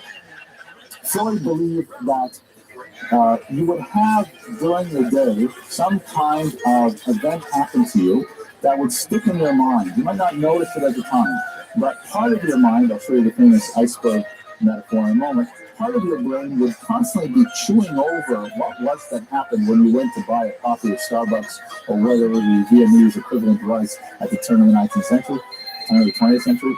And you'll be thinking about that and thinking about that. And when you went to bed and fell asleep, then your dream would be essentially a wish fulfillment. That you would, whatever it was that bothered you about that visit to Starbucks, it would be expressed in the dream world where every single detail of your dream was somehow a veiled reference, maybe even a joking reference to something else that actually happened in your life, and you would review these things and you would somehow process them in the dream. Kind of like you're filled with frustrations and desires and all kinds of things that you can't carry through to their completion. And in the dream state, if you can somehow catharsize, is that a word? You can be cathartic, and you can get rid of all that extra pressure. And the way that you could figure out dreams is, of course, by going to the the office of Dr. Sigmund Freud, who was now treating hundreds of patients. He would lie down on his couch, which was his famous way of treating these patients, and he would engage in free association, where he would repeat some of the words that were in the dream, and you were asked to immediately repeat back the first thing that pops into your head. And then Freud, the Joseph of his time, would then put these words together and try to create a narrative out of your dream that would make sense, usually referring to some childhood memory, probably a sexual memory, and that's how Freud put this whole thing together. Notice the Latin aphorism that he put on the title, which reads in English, "If I cannot move heaven, I will raise hell," which is very appropriate, I think, for Freud's intent here, because his totally radical way of interpreting dreams was completely at variance with hundreds of years of dream interpretive technique, in which most societies believe that each individual symbol in a dream had a fixed meaning, that crossed colors and so on. He said that no, dreams are simply the scientifically determined expression of unfulfilled wishes in this dream state. It's an amazingly influential work, very controversial work as well. And in particular, I'm going to look at one last element, then we'll go straight to the Jewish stuff. Oh, two more last elements, and we'll talk about the Jewish stuff in particular. Now, one of the critics of Freud once said, and this is a kind of a nasty thing, I wouldn't normally say a nasty thing, but I think it's valuable in this context. He said that what is original in Freud is not good, and what is good in Freud is not original. Kind of a harsh statement. I hope nobody says anything like that about me. But in this context, the greatest discovery that he made was something that, as I describe it to you, you may see the great parallel to the Jewish tradition. It's hard to imagine that he did not imbibe some basic Jewish theological concepts and then translate them into his psychological work. He argued that most of the mind, what we consider ourselves, is actually not in the conscious sphere, meaning it's happening under the water, like an iceberg, like 90% of an iceberg is under the water. You don't see that part actually moving, but in fact it is more influential in the part that we do understand. This is all Psych 101. You have the conscious mind, which is also expressed as the ego, which is a Latin word meaning simply I, the I part, the part that's talking, the part that you talk to yourself, you understand as yourself. That's kind of like above the water line, and you see that, you recognize that as yourself, you're facing the mirror. But underneath you have this unconscious, in particular the id, which is simply the Latin word for it, the it.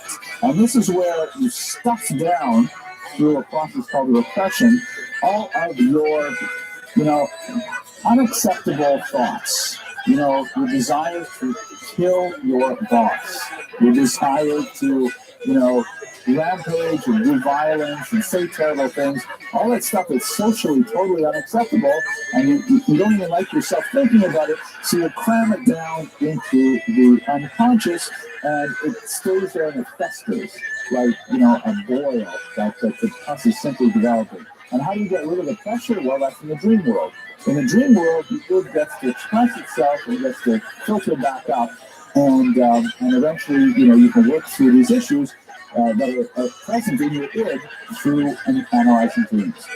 Freud also believed that these kinds of ideas were at the root of all religions, that everything from the Greek classics, which he studied with tremendous diligence, are really cultural expressions of this desire to express what the id really wanted to do. The greatest example, the one that is most indelibly associated with his name, is of course the Oedipus complex, in which the young man Oedipus, shown here on the left, is given a prophecy, actually his parents are given a prophecy, that their child will one day grow up to murder his father and marry his mother. And of course that's what happens in the Greek myth. We won't go into the great details. Later, Oedipus solves a riddle from the Sphinx that's shown in this particular Greek vase, and goes on to become a great hero of the city of Thebes. This idea of the desire to murder the father and marry the mother, Freud held that was a cross-cultural constant, and that every child has a desire, boys in particular have a desire to be close to their mother, who they associate as the caregiver and the source of nutrition and the source of affection. And who is this crazy guy who keeps on coming in and like getting, in the way? I know myself from my own experience when my children were very, very young, including my daughter here, that they did not appreciate my presence when they were nursing and things like that. I was like, no, what are you doing here? So this idea is then expressed in Greek myth as a story of Oedipus, or in terms of dreams and things like that. Okay, there you go. That's Freud, the Freud lectures of Psych 101 in 10 minutes. I will take questions now for a few minutes. Yes, please.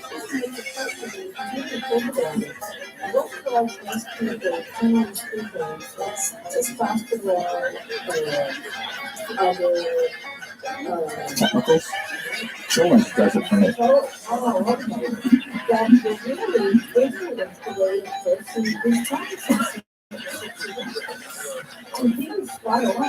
What?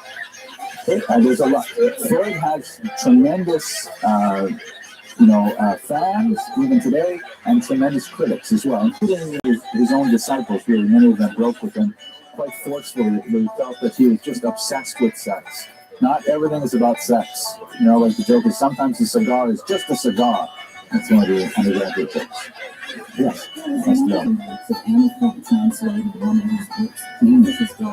His daughter, correct. Right. She was also a psychoanalyst, following her father's footsteps. So let's go on to relationship to Jews and Judaism. So here's a picture of him studying an antiquity. He loved artifacts, collected all kinds of, what I guess you would call tchotchkes from the ancient world whenever he could. African tribal masks or Assyrian winged bulls or whatever he could get, idols, things like that. He loved it. His office was crammed with a lot of these things because he saw them as kind of physical representations of a lot of these deep-seated, id-based ideas that somehow found their way into artistic expression. And this was just another example of how his self-identification as a godless Jew, in the context of what we were saying earlier, that he did not believe that God existed, but he believed that humans had the power to really elevate themselves to a tremendous height by searing self-analysis. At the same time, even though he completely disassociated from the Jewish religious tradition, except in a literary sense, in which he loved to read about the biblical stories and so on, he was very proud to be a Jew. And in fact, one of the stories that he writes about in his interpretation of dreams, again, you'll recall that as a context of his self-analysis, he's constantly writing about his own dreams, his own fears. He's exposing these things to, hundreds and thousands of readers over the last century. He described a conversation he had with his father when he was very young. And his father told him about what anti-Semitism was like when he was young. And once he was walking down the street, that is Jacob Freud, Freud's father, and some anti-Semitic hooligans came along and they knocked his hat off into the mud, and they said to him, "Jew, get off the sidewalk." So Freud, the young Freud, Sigmund, said to his father, "So what did you do?" And Jacob Freud said, "Off the sidewalk, and I picked up my hat." And that deeply disturbed Sigmund. He wanted his father to make a stand. He wanted his father to be a hero, to be tough. He did not like the concept of his father being, docile or accepting his fate. Which, Jews have been historically quite, it's a survival strategy. Since we're a minority, it's the kind of thing where, you don't want to stand out. It's safer sometimes to simply go along with it. I know I experienced that myself as a child because I was the only Jewish child in the town where I grew up. But it reminds me more importantly of a joke that goes like this. Two Jews are being led out to a firing squad for execution. And one of them starts screaming, "This is a mistake. I'm innocent. You have the wrong land. You have to call us off." And the other one says to him, "Shah, don't make trouble." So Freud was a very proud Jew. In fact, one of his children describes how in the 1930s, when Nazism became prevalent and they were accosted by some brown shirts, some Hitler-Jugend types, young people were accosting the children. Freud came running out with his walking stick and forcibly drove away a whole crowd of young preps. That's the kind of Jew he wanted to be. He wanted to be a muscular Jew. He wanted to be a Jew that could stand up for what was important on a physical level, even though he had no interest whatsoever in the religious component of Judaism. He was deeply he refused any attempts to dissociate himself from Judaism. Like, for example, when he came into the academic world in Vienna in the end of the 19th century and into the 20th century, being Jewish was a tremendous handicap. There's so many examples of Jews who, under pressure of economic circumstances or under the lure of a potential advancement in society, simply converted to one or another Protestant sect and then were able to get that university post or that position as the composer or the conductor of the orchestra and so on. And this is something that was extremely common in the 19th century, and Freud refused to do it, and as a result, he didn't get tenure for 20 years. One of the greatest minds of the 20th century not getting tenure for 20 years simply because he refused to give up his religion in order to receive it. This gives you a sense of his fervent attachment to Jewish identity. Yeah. So again, it was an interesting kind of paradigm in that no interest whatsoever in Judaism, and in fact, published quite a bit criticizing Jewish theology and debunking it, as he would put it, but at the same time, adamant in his Jewish identity. He really formed a kind of a cultural type. He joined, for example, the B'nai B'rith International, which at that time was a fraternal organization specifically associated with the defense of Jewish rights. It's kind of like an ADL kind of organization, still obviously very active, but he was one of the important members at the turn of the 20th century. He was also a big proponent of Jewish research into Jewish culture as a whole, and he was involved in the board of the Yiddish Wissenschaftliche Institute, the YIVO Institute, which is currently based in New York, but this is the most famous Yiddish language scientific research institute of its day. He was also a great fan of his contemporary Theodor Herzl, and was definitely a proponent of the idea of Zionism, but he didn't believe that it could really take off. He was not convinced that the idea of settling in the Middle East was really going to work, but nevertheless he was willing to lend a hand and support it. In particular, he was associated with the Hebrew University of Jerusalem. He was on its original founding board, together with Albert Einstein, another Jew persecuted in this century for his ideas and his identity. And he was a big fan of these kinds of things. So all taken together, he was definitely very, very enthusiastic as a proponent for Jewish identity, although strict of its religious content. Let's go specifically to his last work now, which is perhaps one of the most fascinating, and at the very end of his career, he tackles Judaism head-on and he expresses his ideas in a rather unusual and strange manner. Specifically, in this last book, Moses and Monotheism, Freud argues that the biblical story as we have it is incorrect. Freud, not a biblical scholar, although a big enthusiast, he believed that the story with Moses is not that he was sent by God to rescue a slave people.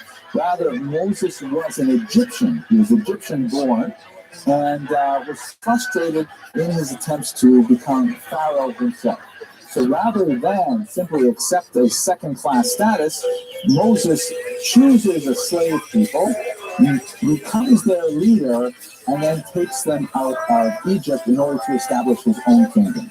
So Moses, rather than is a Jewish hero who lives in the Egyptian world, Freud argued that Moses is actually an Egyptian who led Jews. Now, his evidence to support this thesis is very spotty, and it hasn't gotten any traction whatsoever in the world of biblical studies, certainly not in the yeshiva world, but nevertheless, it's relevant specifically for what happens next, because what Freud argued was that once they were out in the desert, the Jews actually balked at Moses' imperious leadership, and they murdered him.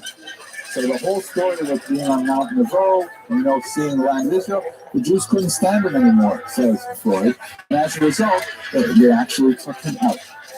And now, for Freud, this was an extremely significant thing because he felt that this was another archetype, just like the Oedipus complex refers to the desire to marry one's mother and murder one's father. This represents the desire to become the authority figure of oneself. Again, reflect on Freud's own upbringing with that much older father and things like that. It's strange to kind of trace these things through. But he felt that by murdering Moses, the Jews, as it were, liberated themselves entirely from the indenture. That's a good word. Is that a good? Is it a real word? Indenture? That's a good. Okay. From the slavery to some authority figure, and they made themselves that authority figure, and they displaced the belief in a single human leader, which is what characterizes most of human history, to a mythical god that was really the repository of all true authority. And in that creation of a god, they essentially ascribed all these moral characteristics to monotheism. And as this is the part that Freud gets very enthusiastic about, they created an entire ethical culture that followed the death of a human leader. Of course, they engineered the death of the human leader according to Moses and monotheism, but nevertheless, it represents a whole evolution of the Jewish spirit into a new realm. Now, you may not have heard any of these ideas before, and I'm not surprised because they're really crazy ideas that they don't have much influence on the world of scholarship as a whole, but they nevertheless say a lot about what Sigmund Freud felt. That although he was a brilliant psychoanalyst, and he was definitely a very proud Jew, he was not necessarily the paradigm of Jewish identity that you'd want to name as the honoree for the dinner that year. Okay, so let's take it to the 1930s now. Hitler unfortunately comes to power in January of 1933, and the atmosphere for Jews immediately declines. There was a period in the 1920s when Freud, Einstein, a lot of other Jews in Germany actually had sort of a heyday of popularity, and their ideas were celebrated quite widely. This is the period of the so-called Weimar Republic, which was bending over backwards to be liberal in order to kind of expiate the guilt that was experienced by the First World War. The victors had blamed Germany for the onset of the war, which is not an entirely fair assertion. Many of the Allies bore responsibility for the sequence of events that led to the war. And Germany, though, was saddled with a tremendously difficult, as I'm sure you're aware, economic situation where they had the war guilt clause. They had to be, their military was emasculated. They weren't allowed to maintain troops on certain borders and so on. And when Hitler came to power in the 1930s, there was a huge reaction against this liberalism. There were many Germans who felt that they had been humiliated by the Allies unfairly, and it was time for Hitler to really take the country to a new position of pride and strength, which he did admirably, albeit at the expense of the Jews. And one of the things that Hitler emphasized was the idea of the degenerate ideas that had been generated by people like Freud that were overly sexualized, that were not grounded in what he thought were true German values and so on. And so there's a series of minor persecutions, which were called Einzelaktionen, book burnings, desecration of property, the occasional beating, raids by the brown shirts, kind of like hooligans wearing swastikas who would go around beating up Jews and forcing Jews to clean the streets on their hands and knees and, paint signs on the walls saying "you there" and things like that. There's a whole series of increasingly difficult discriminatory measures that were put in place, especially after 1935, when Hitler enacted the Nuremberg Laws, also known as the Laws of German Blood and Honor, under which, for example, all Jews were to be specifically removed from any civil service. They were from any public schools, both as students and as teachers. They were not allowed to have any sort of government jobs, from postal clerks to government ministers and so on. And Jews were feeling the pressure. They really were not welcomed in Germany anymore. This culminated in the tremendous massacre of Kristallnacht in November of 1938, when there was a a coordinated pogrom that took place across the entire German country, the country of Germany, with about 260 Jews killed and a tremendous degree of property damages, synagogues burned, and so on. And so Jews who had not left by that point really knew that this was it. If they didn't leave after 1938, after Kristallnacht, the chance they would not get to leave at all. Maybe I'm overstating the position of Jews at that time, but it was eminently clear that something terrible was doing. Freud at that time felt that he agreed, and he felt that it was really time for Jews to abandon Germany. Specifically, he addressed the Vienna Psychological Circle, which is shown here, in which just about everybody in the circle is Jewish, and he argued that it should be disbanded and all Jews should really leave Europe. In his final address to the Vienna Psychological Circle, he compared himself to Yochanan ben Zakkai, the great rabbi who was the leader of the Jews at the time of the destruction of the First Temple, who argued that some modus vivendi must be struck with the Romans in order to perpetuate Judaism as a whole. It's very ironic that he, the godless Jew, would choose Rabbi Yochanan ben Zakkai as a model, but again, it gives you a sense of the complexity of Freud's relationship to Judaism and Jewish history. So the society did in fact disband, and Freud moved to England. He had a tremendous command of the English language. He had a long love for the English people and their system of government, and so he moved to England in 1938, and he died a year later after a long and heroic battle with cancer.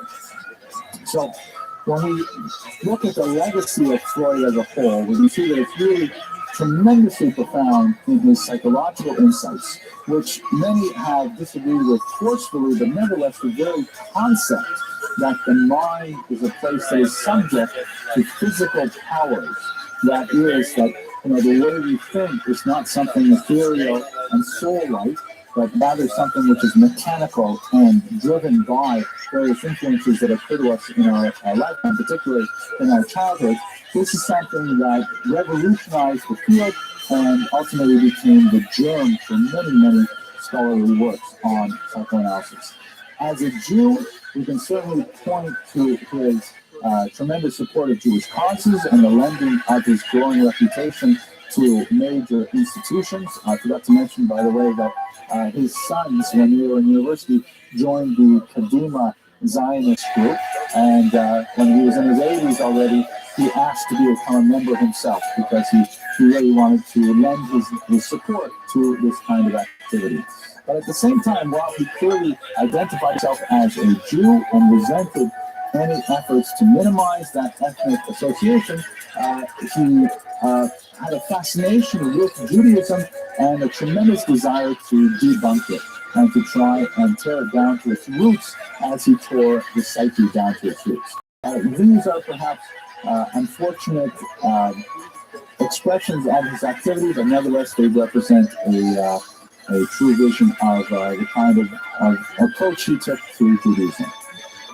That's about all I have to say about Freud tonight. I want to thank you very much for your attention, and I'll hang around for some questions.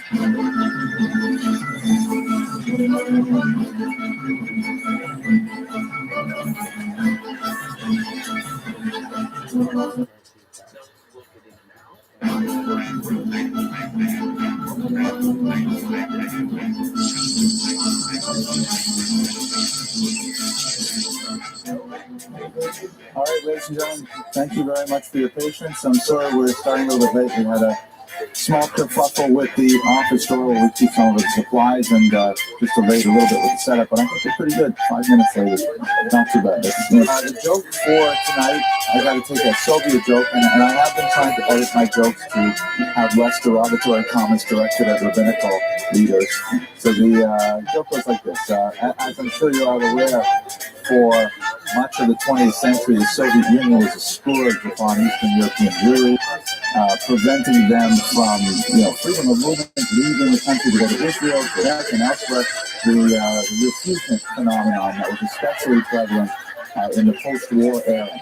And there are many jokes that are associated with it because Jews have an uncanny ability to somehow turn even the darkest moments into cause for laughter. So the joke goes that a refugee, or is going to be a refugee, goes to the visa office in Moscow to request an exit visa to leave the country to go to Israel. And the official, in charge is the Machadnik is very upset, because this happens every day. All these Jews are trying to leave the country. It's actually an interesting phenomenon why the Soviet Union was so upset over Jews trying to leave, but that would be for another class, I think. And so he says to them, you Jews are all the same. You come here with the same concern, the same worry. Everyone is concerned about one thing. And the Jew says, well, actually, the truth is I'm concerned about two things. And he says, well, I know the one thing you're worried about. You're worried that we are somehow going to go back to the bourgeois style of government in which there is anarchy, let loose in the streets, and violence, and attacks upon Jews, pogroms. That's what you're worried about, aren't you? He says, yes, I actually am worried about that. He says, well, you don't have to worry about it because the truth is the Soviet workers' paradise will last forever. And he says, that's the other thing I'm worried about. Right, so tonight's talk is set in that Soviet period, and in many ways one of the most dramatic and troublesome periods, the pre-war era, and there's some fascinating elements of Soviet Jewish history there that are completely bizarre in terms of the experiment that was perpetrated by Jews on their own society during the 1920s in particular, and then the horrific purges that followed, which will of course be the content and of the background of our discussion of Rabbi Yosef Yitzchak Schneerson. So who was Rabbi Yosef Yitzchak Schneerson? I think many of you may know him by his Yiddish moniker. He's known as the ViralRabbi, which means the earlier rabbi. And of course, that term, earlier rabbi, refers to his chronological relationship with the most famous of the Chabad rabbis, the Rabbi Nachum Mendel Schneerson, who we spoke about a few years ago. This is his father-in-law and his immediate predecessor. That's why he's called the ViralRabbi, the earlier rabbi, because the later one, what of course refers to simply as the Rebbe for most of the 20th century. He's also known by the name of Rayat, which is an acronym of his initials, Rabbi Yosef Yitzchak, the Tzadi, is like the Yosef. So he's known as the Rebbe Rayat, or the ViralRabbi, or simply Rabbi Schneerson. But the term Rabbi Schneerson is very problematic because I think all of the Chabad rabbis have that last name, so you have to find a distinction to refer to each of them. They have, as it were, nicknames, the Mikveh Rebbe, Tzemach Tzedek, after one of the books written by one of the Rebbe, the Alter Rebbe, the Old Rebbe, things like that. This is the ViralRabbi, the earlier Rebbe. His years are a period of tremendous transition for world Jews. He was born in 1880, and so the first half of his life was lived under the Tsarist Empire, and in his person, he emulated what millions of other Jews had done by emigrating to America. In the context of the upheavals of World War II, he came to these shores in 1940. And I think one of the most important elements of his legacy that we'll touch on briefly tonight is this concept that he popularized through this expression, America is nicht anders. America is no different. Now, what does that mean, America is no different? So we have several waves of migration of Jews to these shores, but they can be broadly grouped into two major historical chunks. The major historical chunk, of course, there's the earlier Sephardic migration and things like that. We're talking about Eastern European Jews for the main part. The first major chunk came between 1881 and 1928. Somewhere in the neighborhood of just over 2 million Jews left Eastern Europe, specifically the Russian Empire in particular, some of the Austro-Hungarian Empire, to come to these shores.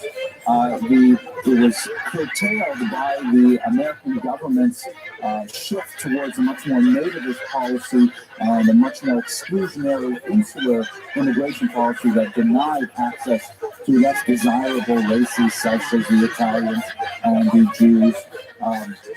But the attitude of those generations of Jews from 1881 to 1928, those were primarily immigrants. And I mean that to distinguish them from the later migration, which would be refugees. There's a huge difference in thinking between an immigrant and a refugee.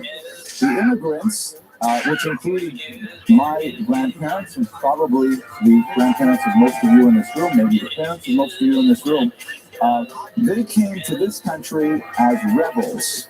They came often disregarding rabbinic advice, which was overwhelmingly in favor of staying in Europe, because America was considered, the Goyish land, the Treifa Medina, the non-kosher land, noted specifically because of its tremendous lack of good kosher Chinese restaurants in the turn of the 19th century. And so Jews who came here, often single, often, trying to get rid of their lifestyles in Europe, they came to America and with the attitude, I'm going to let America shape me. I'm very excited about this new country, this whole democracy thing, citizenship. They worked very hard to get rid of cultural accretions like the Yiddish language. Certainly Jewish observance was jettisoned, sometimes forcefully, like, how many Jews had to get fired every Friday afternoon before they finally decided they were going to work on Shabbat. So they came to this country with a kind of attitude is, I'm going to become a new person in this land. I'm going to let America remake me.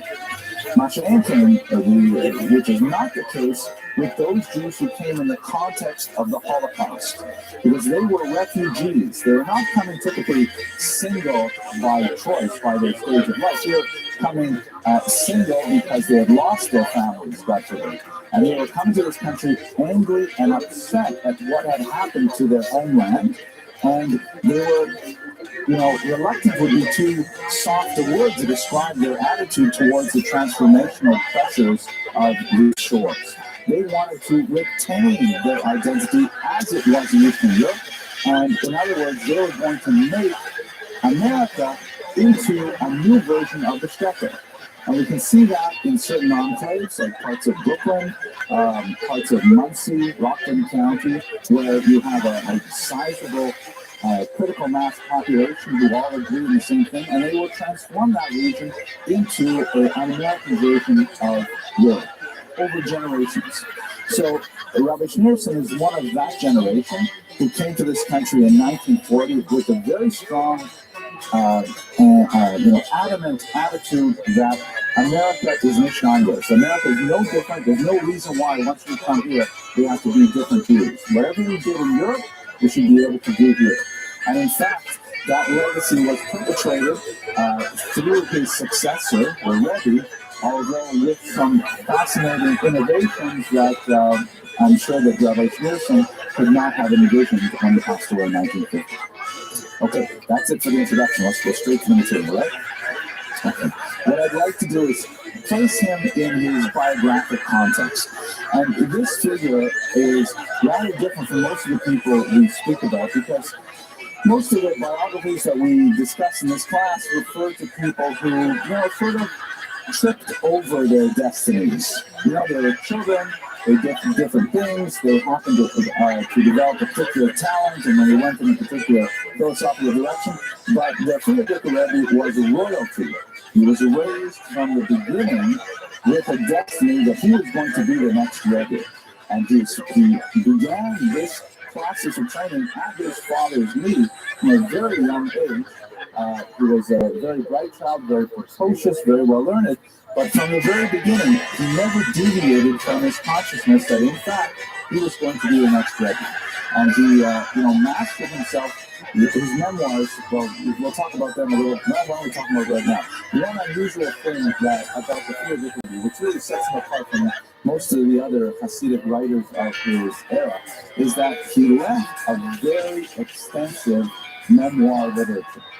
And as we discussed a little bit with Rabbi Nachman of Berdichev, the Breslov Rebbe, he wrote stories, which is very unusual. But the Friedrich Rebbe, he wrote long recollections. Sometimes they are transcribed from his long talks, which is very typical of Chabad and Hasidus in general. But they were constantly interwoven with personal memories of his childhood growing up and the socio-cultural environment of the Jews and so on. So they're really quite rich and entertaining. They're not, well, they do have highfalutin, esoteric, Kabbalistic knowledge, but at the same time, they're also saying things about, the cranky old household servant that they used to have at their home and about, various experiences they had as a child. I'll share one with you right now that I found very gripping, and I think in many ways it describes a lot about, the way he grew up. This is a great story, which again, is just interwoven in the middle of a long pursuit of talk and of bringing about what Hasidism means. And he describes how, by the way, this doesn't have a happy ending, so I'm warning you in the beginning.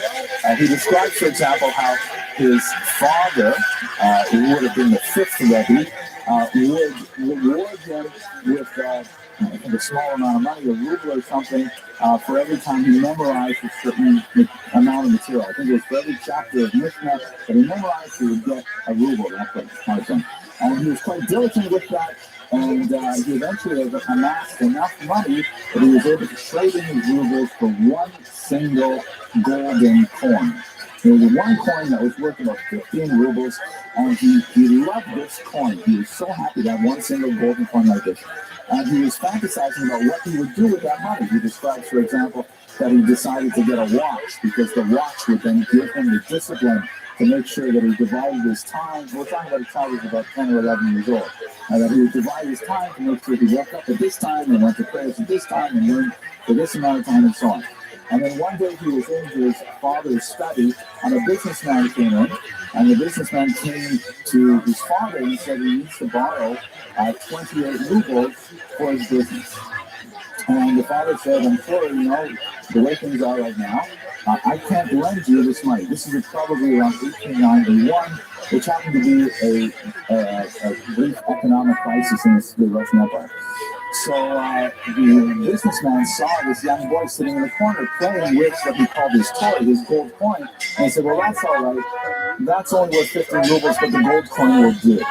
And so the sixth Rebbe describes how, all the blood rushed out of his brain, and he was terrified because he might have to part with his golden coin. And so the businessman leaves, and he goes up to his father and says, am I supposed to give him the coin?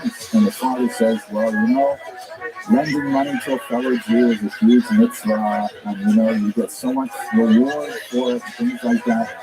So the young sixth Rebbe, not sure what to do with himself, he goes to the businessman's place of business, and he walks in the door, and he's hoping that by now perhaps he'll find out that the businessman has actually borrowed money elsewhere. He won't have to part with the gold coin. But he hears the businessman kind of moaning to himself, saying, oh, I have to send out my agents to purchase goods to sell, and I have no money to give them, to buy them, what will be. So the Frierdiker Rebbe goes up to the counter and gives him the coin, and the man looks at him and says, don't worry, you'll get your money back in a week. And the Frierdiker Rebbe said he couldn't control himself, he just burst out in tears, and he ran out of the shop. So a week goes by and no money. 2 weeks go by and no money. This is just before quarter. 3 weeks go by and he goes up to the man and he says, by the way, there's the loan that I gave you. And he says, oh, that loan? That's old news. You won't see that money back for at least Sukkot, and I'll have to sell him 1,000 escrows to give it back to you. And that's the end of the story.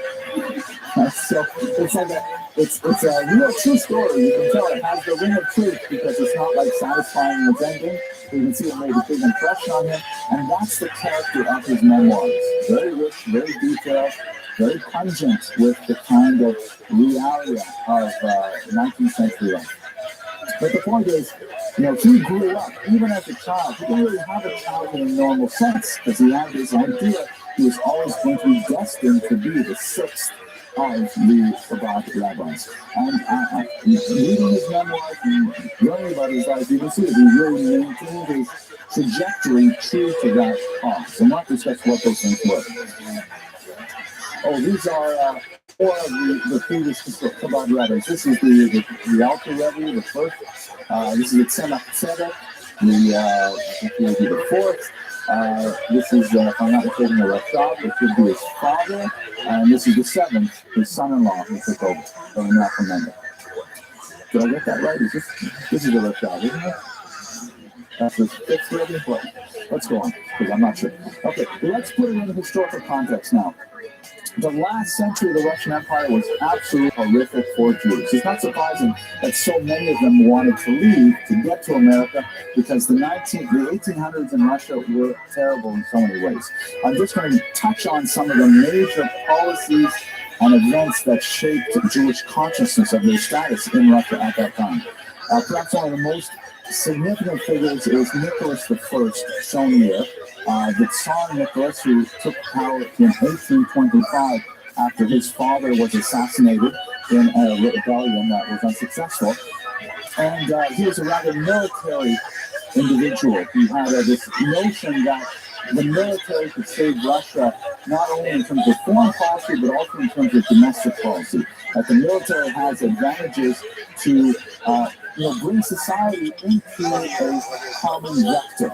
And in particular, he thought that the military would be a great way to reform the Jews, who you will recall, the Jews are the only non-Christian population of any size in European Russia. They speak a different language, a Germanic language. It's not even a Slavic language like Polish or Ukrainian. They observe a different faith.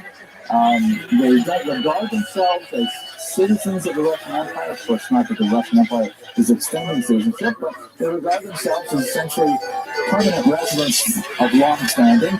And he felt that, that has to change. They're concentrating in certain economic realms, small commerce, things like that, and he wanted to kind of normalize them. So he put in place this new edict, which is not popular as the Cantonist edict, which perhaps you're familiar with. Basically, it's like this. In the Russian Empire, the army is definitely a lifestyle choice. It's a permanent career choice. The period of conscription into the army is 25 years in the mid-19th century. It's not like 3 years like in Israel.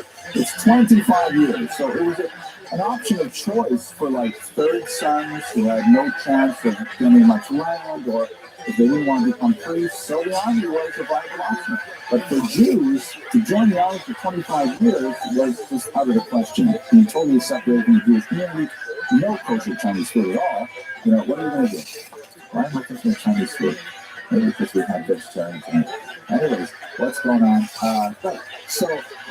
What Jews typically did historically is they, instead of serving in the army, they paid a double tax. So we paid an extra tax for the privilege of maintaining our existence within the Jewish community.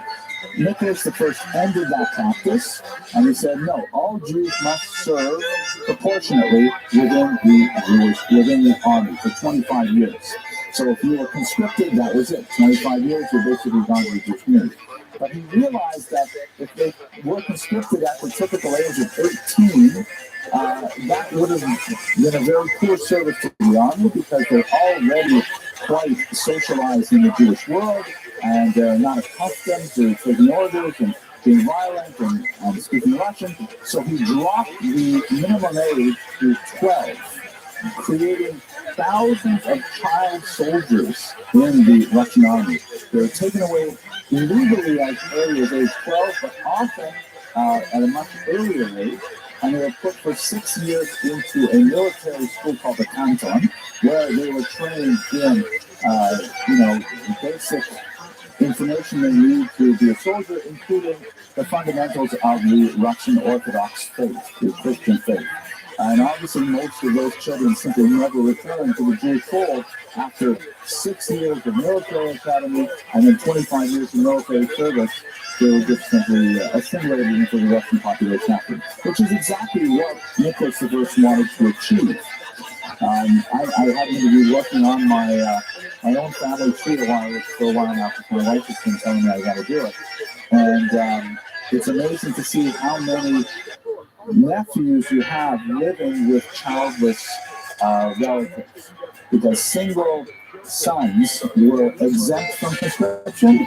So if one family had 3 or 4 sons, they would farm them out to live with cousins so that when the conscriptors came along, they would say, oh, this is an only child, no problem, you can stay here, and all kinds of other things. There's a lot more to say about this, but let's skip it. But there was another aspect to Nicholas's policy, which was in many ways equally devastating. He set up a crown school system where they imported a lot of the Jewish innovations of Western Europe to offer a much more liberal education to Jewish children. And if you enrolled your child in the Crown school system, this is Max Dalian for all of you from Germany, who was very much involved in setting up the initial curriculum, then your child would be exempted from conscription.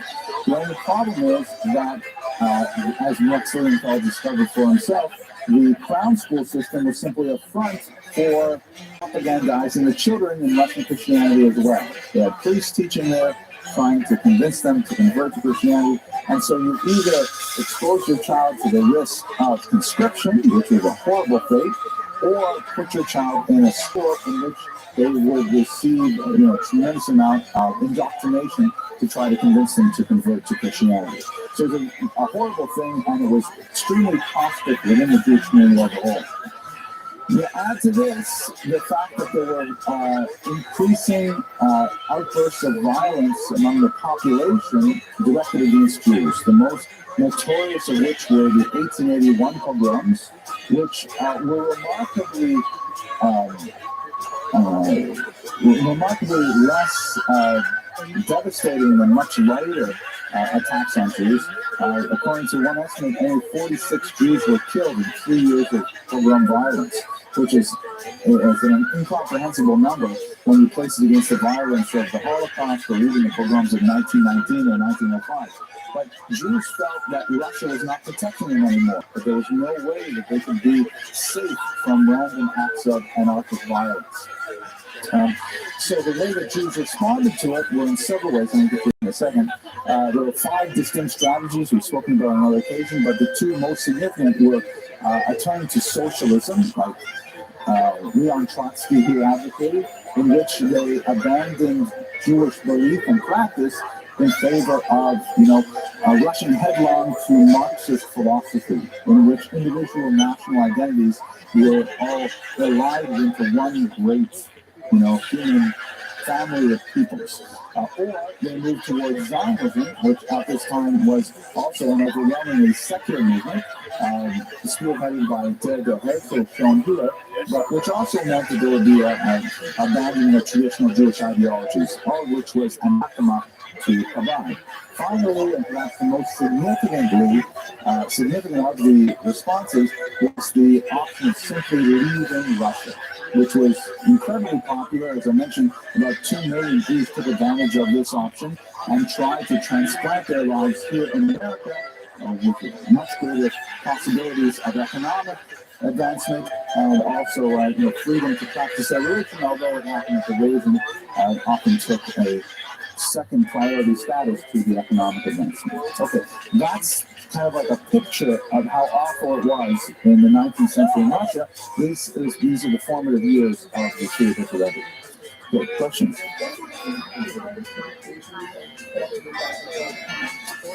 Off the top of my head, the 1897 census records something like 8 million Jews. I think that was about the number, off the top of my head. Give or take a million. Okay, so shall we go on? Everyone's ready? Okay. So the Syrian ViralRabbi, besides his early years of training at his father's knee, he did not become the Rebbe until, off the top of my head, it was 1920 when his father passed away. But he was quite active in many areas of the Chabad movement's activity. 2 in particular deserve special mention. One is he was an extremely diligent student of his father's teachings and would often then repeat them over in these long talks, which were collected in the memoirs we mentioned earlier, known by the title Likutei Diburim, which means simply the collection of words, collection of teachings, but they occupy 6 large, densely packed volumes in English translation, and there are tremendous treasure trove of historical data as well for the actual quality of life of Jews in this particular environment. But perhaps more significantly, he was extremely involved in spearheading the first major yeshiva of the Chabad movement, which was known by the term Tomchei Tmimim, means those who support the pure ones. Tmimim means like people who are like earnest and straightforward and without guile. And this is where Chabad really shone in contradistinction to many of the other Hasidic movements of the era. Chabad is actually of Lithuanian origin, northern Belarus, which culturally was much closer to the geographic center of Vilnius and the Down. And even though they had tremendous disputes in the late 18th and early 19th century, culturally, Chabad is much more drawn into the orbit of traditional Talmudic learning than many of the other Hasidic groups who are based, for example, in northern Hungary. So the yeshiva actually was quite well respected across the Jewish spectrum. It was started in 1897, and it rivaled many of the great yeshivas organized by the Lithuanians at the time. It boasted some extremely innovative practices, such as room and board for students. Most of the earlier yeshivas before 1897, the students had to find their own lodgings, and more significantly, they had to find their own food. So families in these given towns, like Panovich or whatever, would support the yeshiva boys by saying, okay, I'll pay Shlomi cash on Tuesdays, and then Shlomi cash would go to this particular family on Tuesdays, and then Wednesdays, Shlomi cash would have to go to another family and another family, which was considered not only undignified, rather demeaning for the student, but it was also a huge waste of his study time. If you have a dormitory with the cafeteria, then you can really effectively focus the learning on in the time divided. So it reminds me of my own yeshiva experience. I'll tell you a very quick story. It's funny that when you put it on the board, but you'll use your imagination. When I was in yeshiva, I went to lunch in the dormitory, in the cafeteria, and there's a real problem. This was 1993 or so, and there were a lot of Soviet boys who were coming to yeshiva in Jerusalem, and they were a little worried about what was going to happen to yeshiva. It was precariously funded, and they always see their own country fall apart. Maybe the yeshiva will fall apart as well. So what the Soviet boys in particular were doing is they were taking their lunch and they were going back in line, getting a second helping, and bringing it to their dorms, right, to their rooms. Just in case the yeshiva closed up, like the Soviet Union closed up. Who knows? But, it's obviously very expensive to provide all that food that would then often go to waste, and it attracted bugs and things like that. So one day, as I'm walking into the lunchroom, there's a sign written out front that says, the yeshiva provides food for one portion only. No student is permitted to stand in line for second portion. Okay, that's pretty clear. When I came out from lunch, and I happened to glance back at the sign, someone had added some graffiti to it, just a little bit of punctuation, so that the sign now read, the yeshiva provides food for one portion only, question mark. No! Exclamation mark. Students may underline, stand in line for second portion. Right? So the whole thing was turned around. They just took the sign down and said, loads them around, whatever they're going to do. Okay, so youth was particularly involved with these practices. The Tomchei Tmimim Yeshiva, which of course exists to this day, so as an internationally respected yeshiva, was founded by the ViralRabbi. But, these would be fairly typical accomplishments for the ViralRabbi, but he happened to live in exceptionally turbulent times. So the turbulence especially was associated with the onset of the Soviet Union. So to give you a sense of what's going on, this is a map that basically shows you what the world looked like in the post-war era. Well, actually post-Soviet era. At this time, you had the Russian Empire, which included Ukraine. I put you here in today. Well, actually, the map's like that. Included Belarus, Lithuania, Latvia, Estonia, and Poland. This was all part of one massive empire right until 1917. These countries also assumed a large single country, the Austro-Hungarian Empire. At the end of World War I, it had all fallen apart. Three great empires, the German Empire, the Russian Empire, and the Austro-Hungarian Empire, had all collapsed and had shattered into a whole bunch of tiny little countries that were affirmed by the peace treaties and directed by Woodrow Wilson's 14 points. In terms of Russia, it was especially bloody because all of these countries here, including Poland, felt that they deserved their own political entities. They did not want to be part of a multinational empire like the Russian Empire, and they certainly didn't want to be part of a multinational empire that was communist in political orientation. And so therefore they had a brutal, awful, bloody civil war that extended from 1917 to about 1921 at the very end, with 19 the most painful of those years for Jews. There were approximately 50 to 60,000 Jews killed in pogroms. The most notorious figure associated with those pogroms, and responsible for about 40% of them in one sense or another, was Simon Petlura, shown here.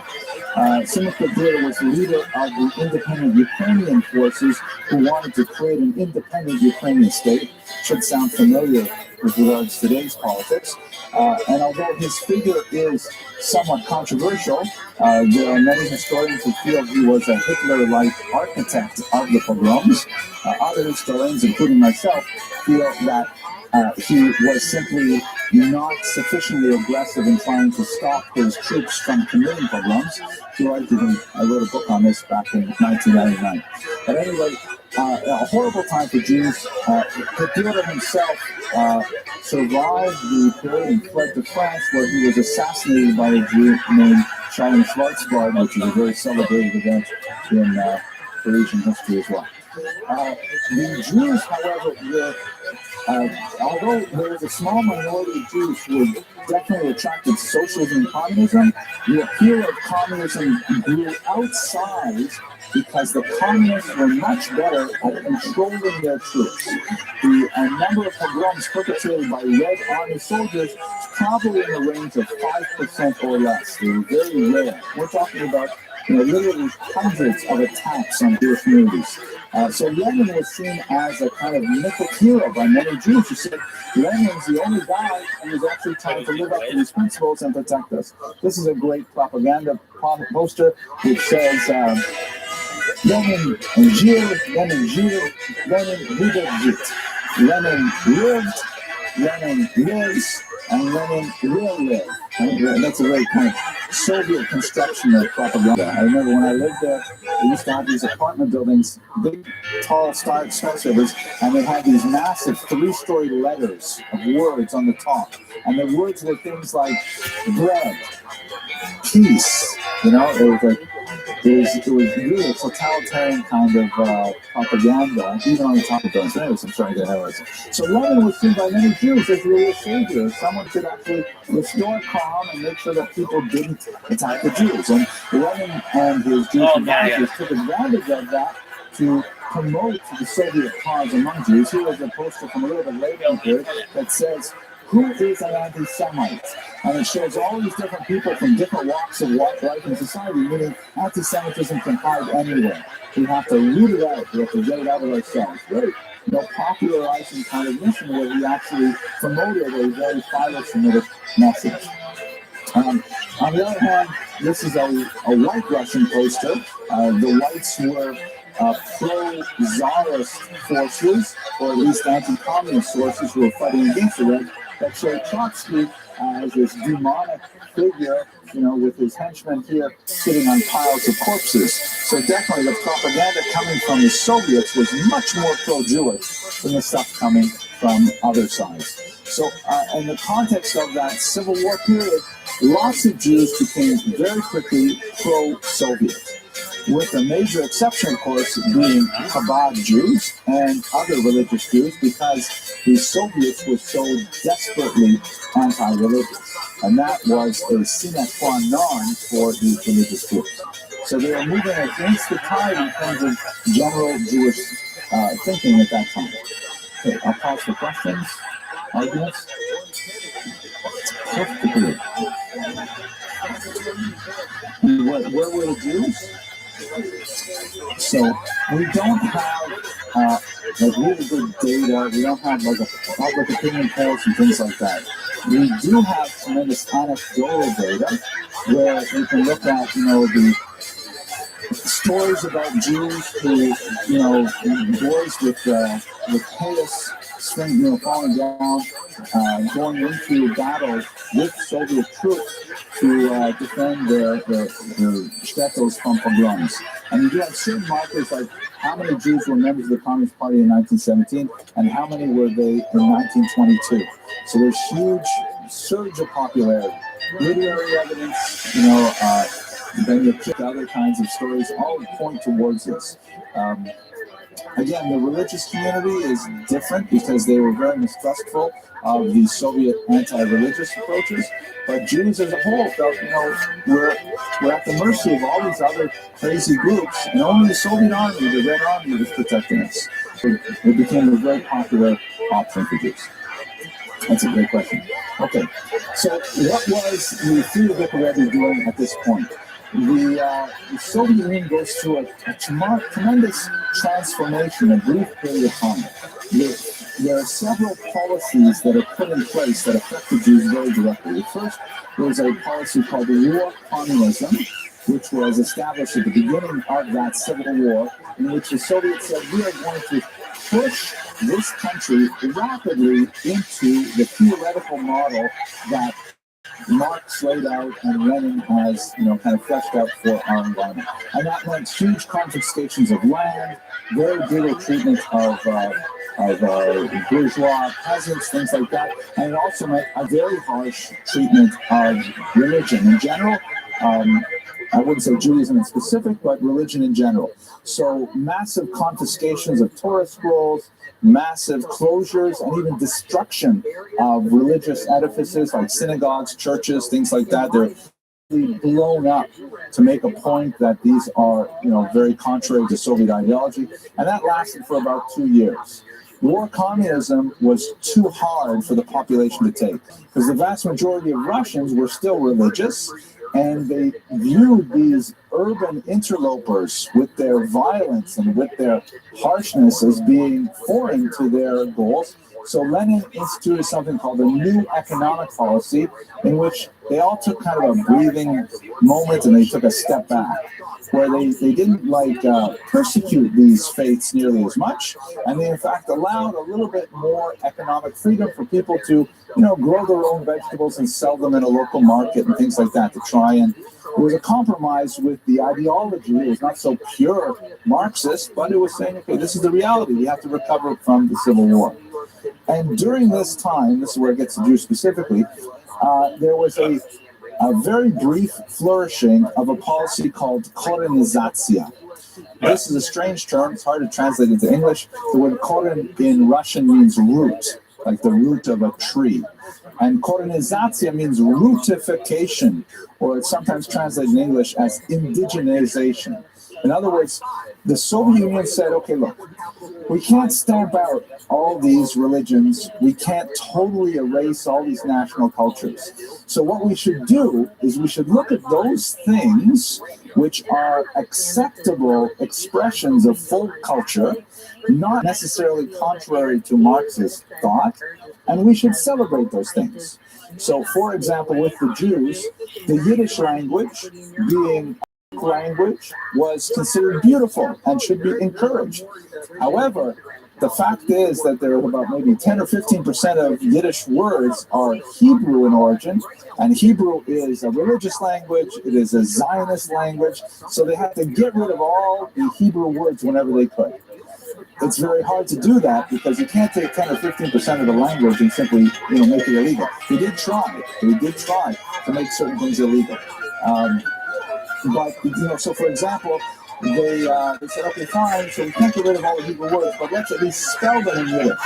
So, for example, a very important word in Russian, in the Soviet context, is tovarich, which means comrade. Right? You have to say comrade. So in Hebrew, in Yiddish, the word is chaver. Mein Chaver is my comrade, my tovarish. That's a Hebrew word, spelled Chet Resh. So they said, we can't have that spelling. Let's use a phonetic spelling, Chaf Aleph, Vav Vav, Ayin Resh. That's how we're going to spell Chaver. And we did that with all kinds of important words. MS was spelled, MS Truth was spelled, Ayin Mem, Ayin Samach, things like that, just trying to that. And all of the final forms of letters, like the Manat spot, the letter Mem, the letter Yud, and so on, which are written differently if they're at the end of the word, those are made totally illegal. And if you published anything with those letters in them, you would be sent to the gulag. Just to, yes, question.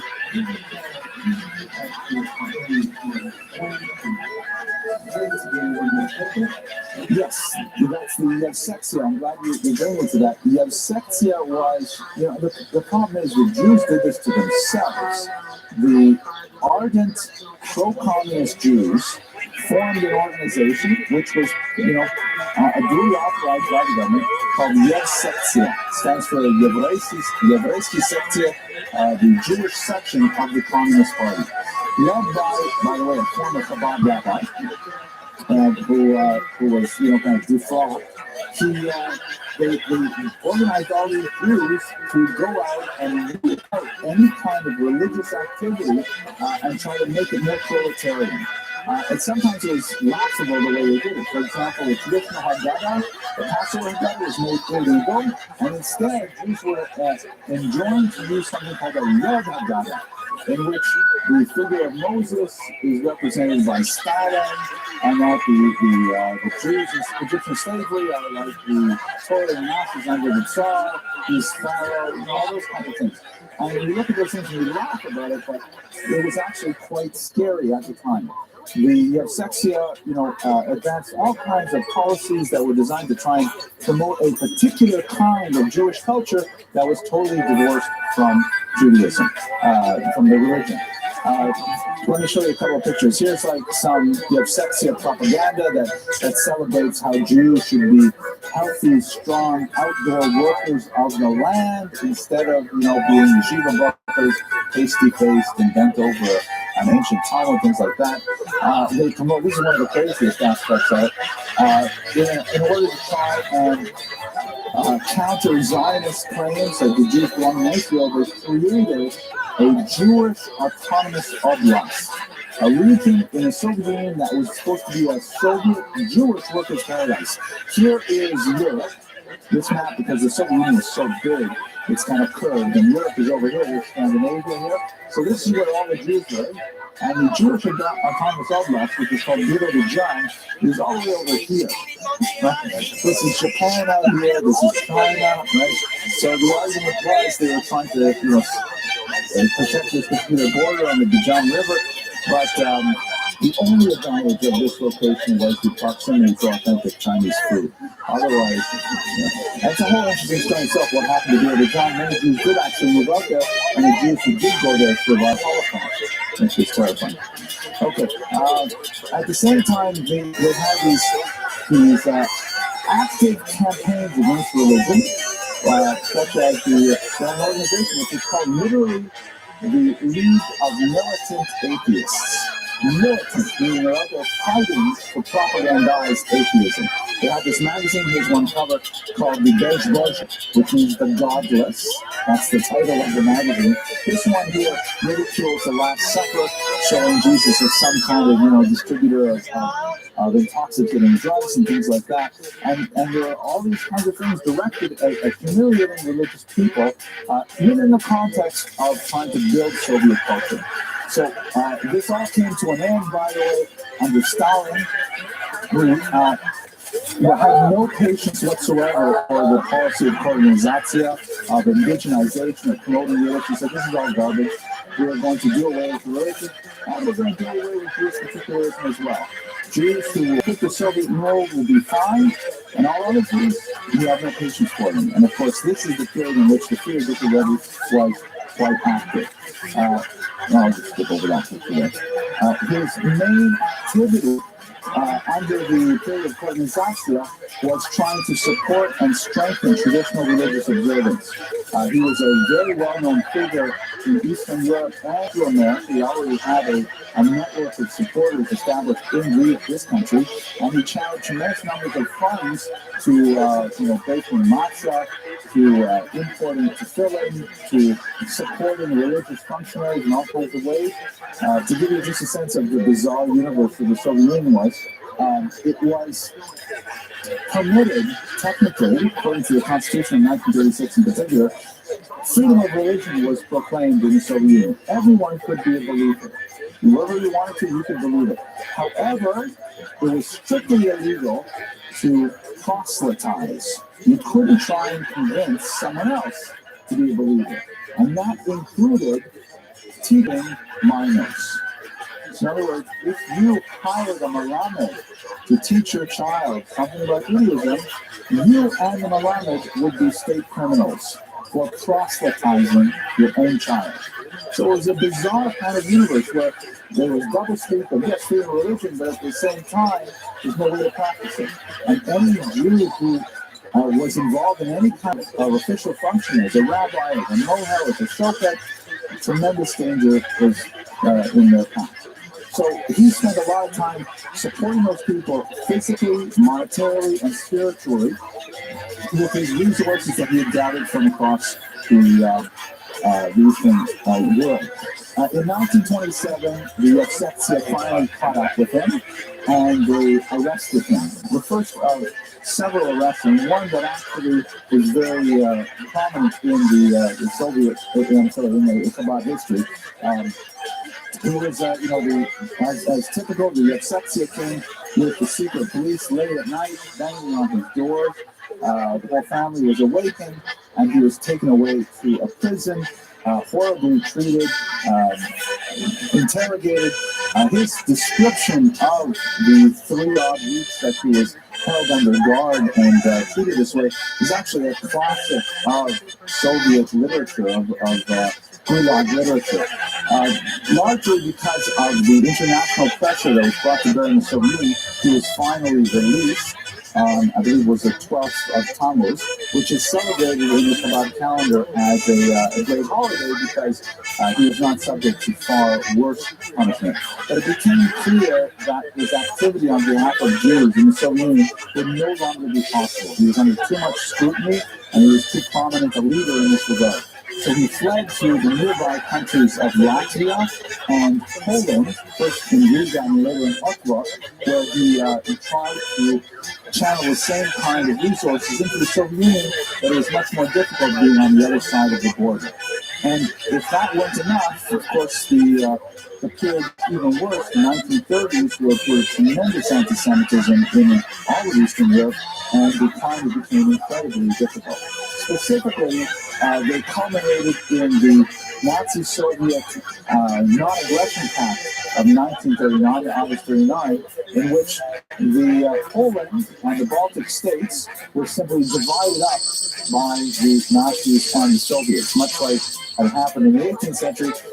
Here's Poland, you can see the map has its boundaries over here, and in a secret agreement, the Nazis agreed to invade from the west and take over the western half of Poland. The Russians agreed to invade from the east, take over the eastern half, and they also took over the Baltic states. Lithuania was in a little bit of a back and forth for a few months, but this is where the ViralRabbi found himself suddenly in the clutches of the Soviet Union again, and tremendous risk to his own person. So in 1940, before, by the way, the Nazis could invade the entire region because they double-crossed the Soviets, and in Operation Barbarossa, they went right past the boundaries. That's not for our topic today.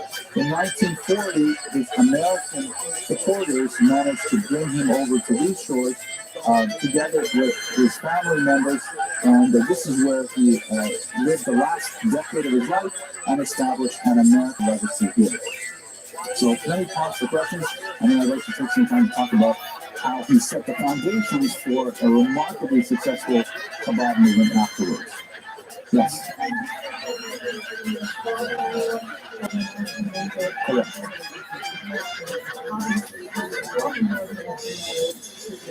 Correct. He had 3 dogs.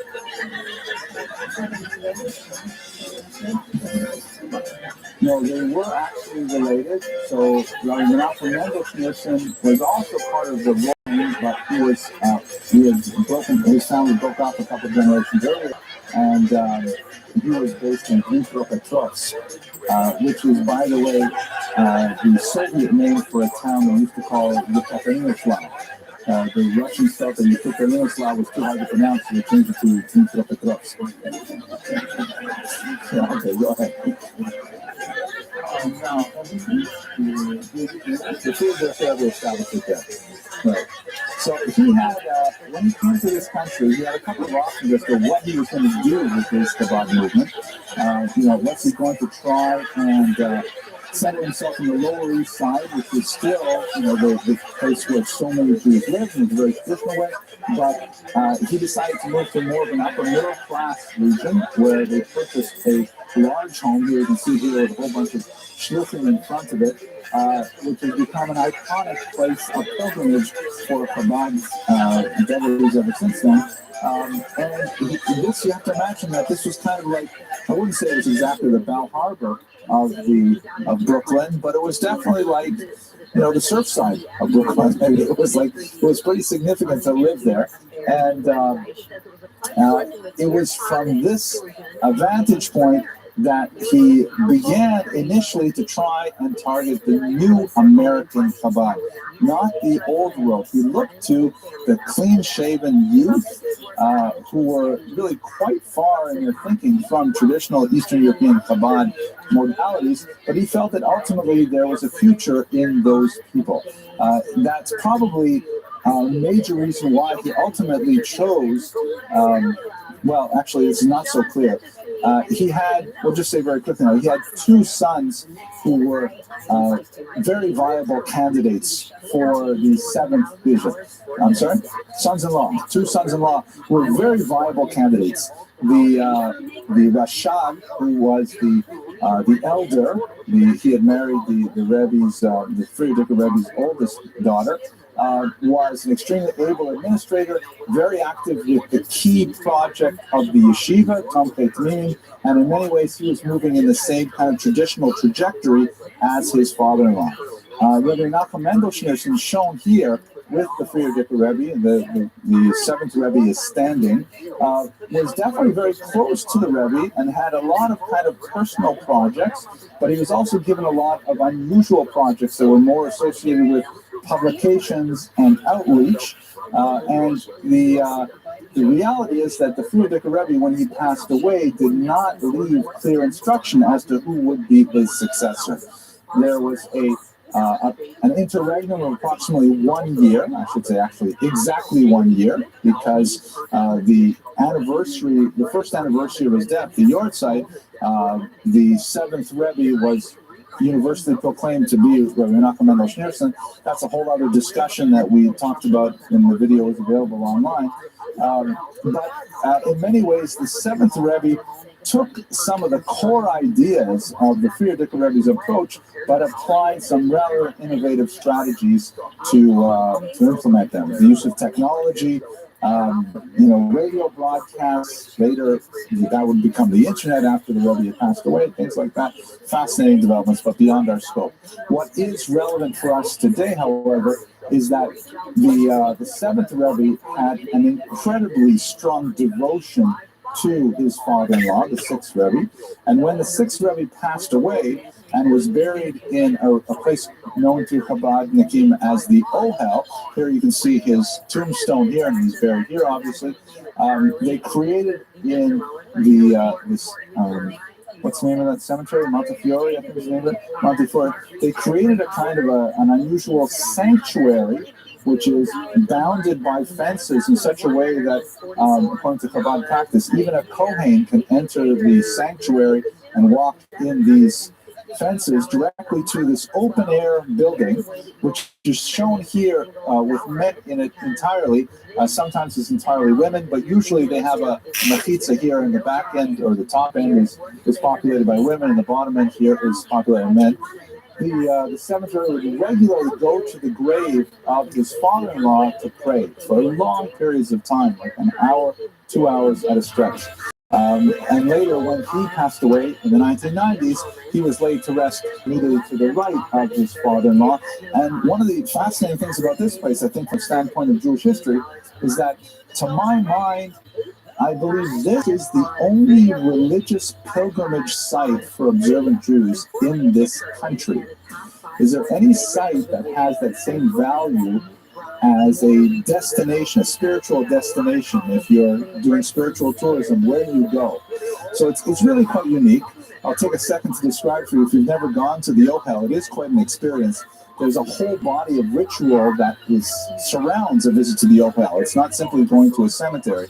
One is supposed to immerse in the mikveh in the morning before they go. They're supposed to fast that day. And then when they get to the Ohel, there's this complex outside, which you go in and there's a bookstore and there's like prayer quorums and there's loops of videotapes of usually the seventh Rebbe speaking, and then you sit down at a table. This is my favorite part.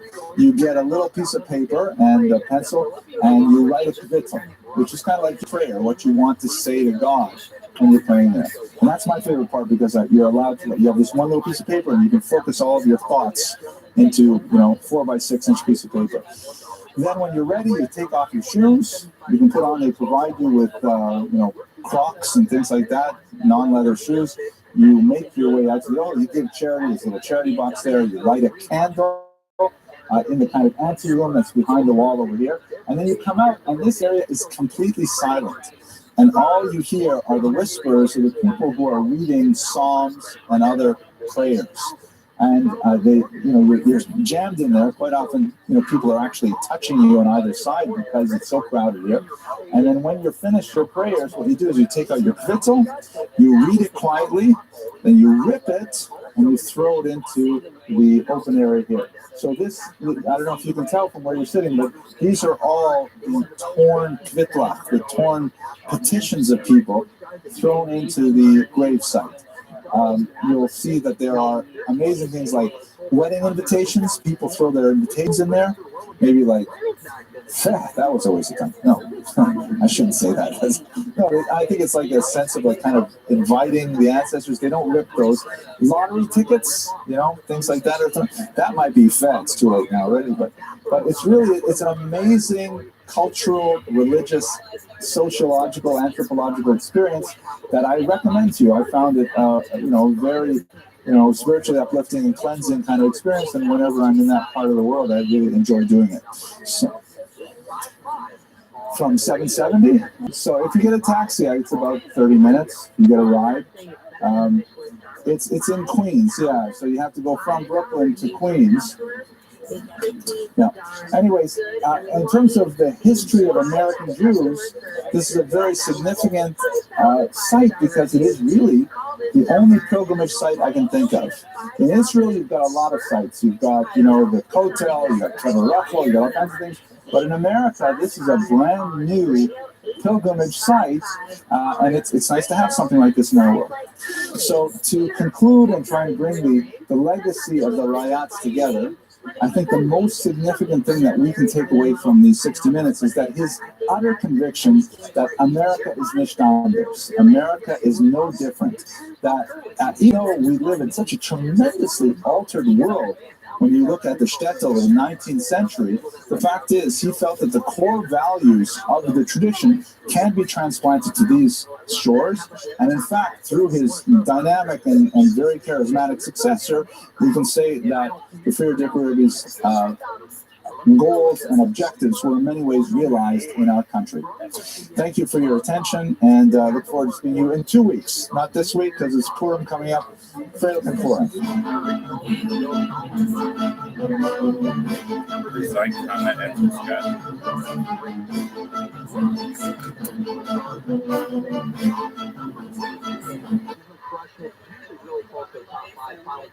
Number 3, Adrian Fernandez. Number 4, the new name, I think he's on Team Travis, from our New York office. You guys that are listening in New York City, WCBS, you can also go in the office on the World Trade Center. They bring you everything. Like Lauren had got the Statue of Liberty. It's incredible. His name, Robert Garvin, and number 5, I'm pretty sure for playing in the office. Arthur Farm. So I love it when you new names. I can do a box with that. Let them know there's a new people taking over, new sheriff in town. Like every call that comes to 855 on radio, and actually explain this way. Everybody is so close to number 30, 40, 50 in the company can be top 5 just as one weekend. So light up the phone, take start the savings. There's a lot of opportunities, a lot of ways to put your family in a better position. Let's find out what is best for you. Here's their number 855 on the radio. All of our offers, and you're probably wondering, where is the offer? There's so many. You guys keep calling. It's simply to took away the offer and gave more offers behind the scenes. The call volume has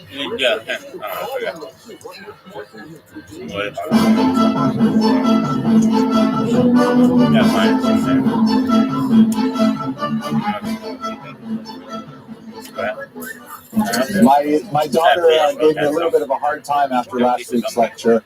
She says I tell too many jokes involving rabbis, and usually at their expense. And I love those jokes so much, so I'm not sure if I can let go of them so easily.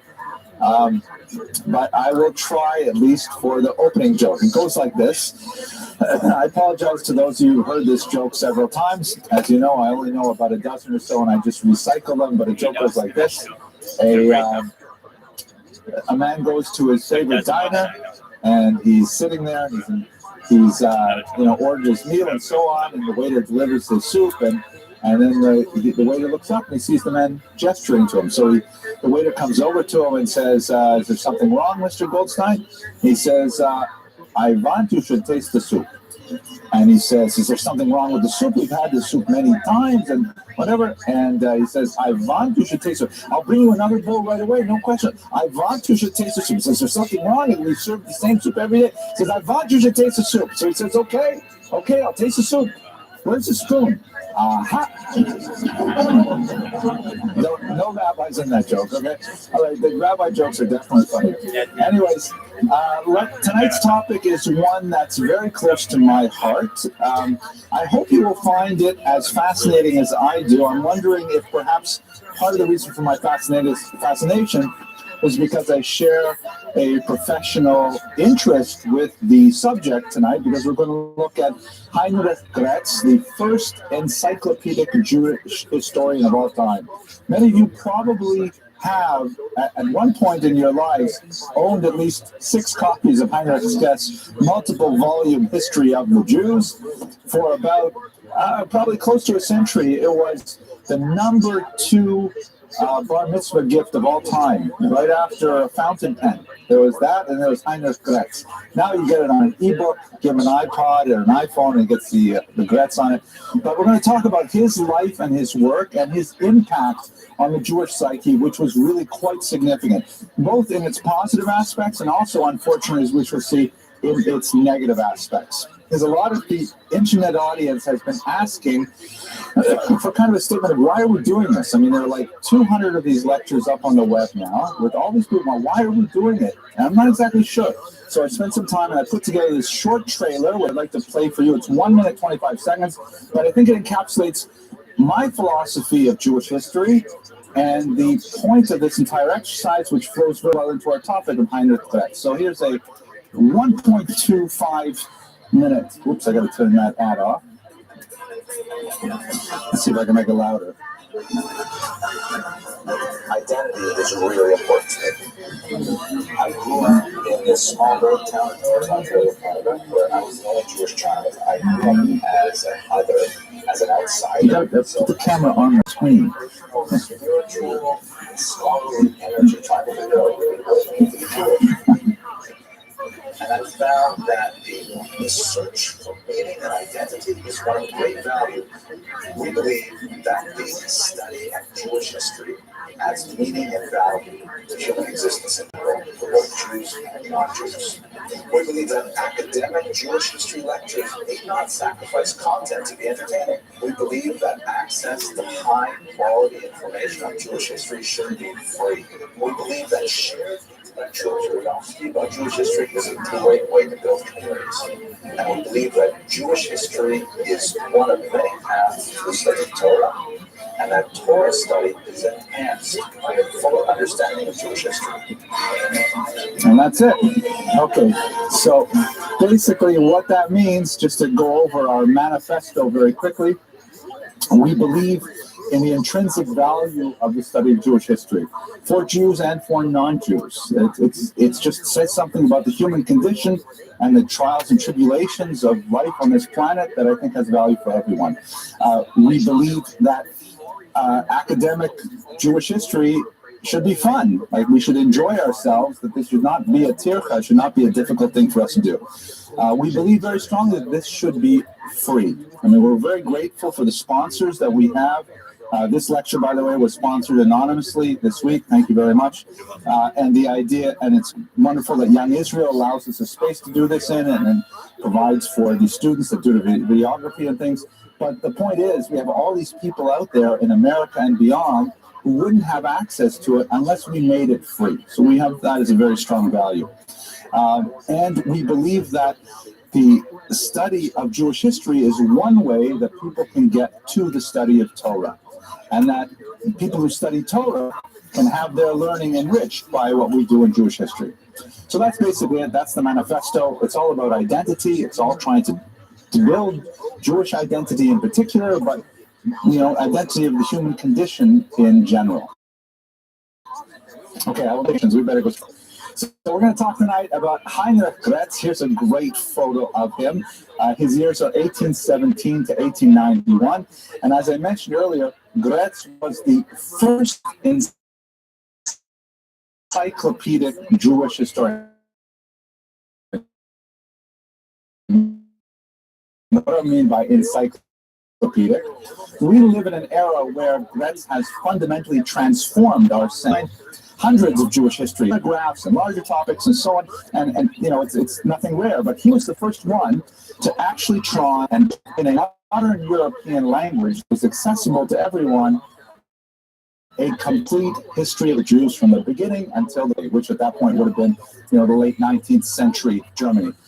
There were a couple of attempts, one by a Christian, one by a Jew, to write a slim one-volume history of the Jews, but really it was more like a chronology, or more appropriately, a martyrology. Like, you might ask yourself, what are you talking about? How can you say we didn't have history before the 19th century?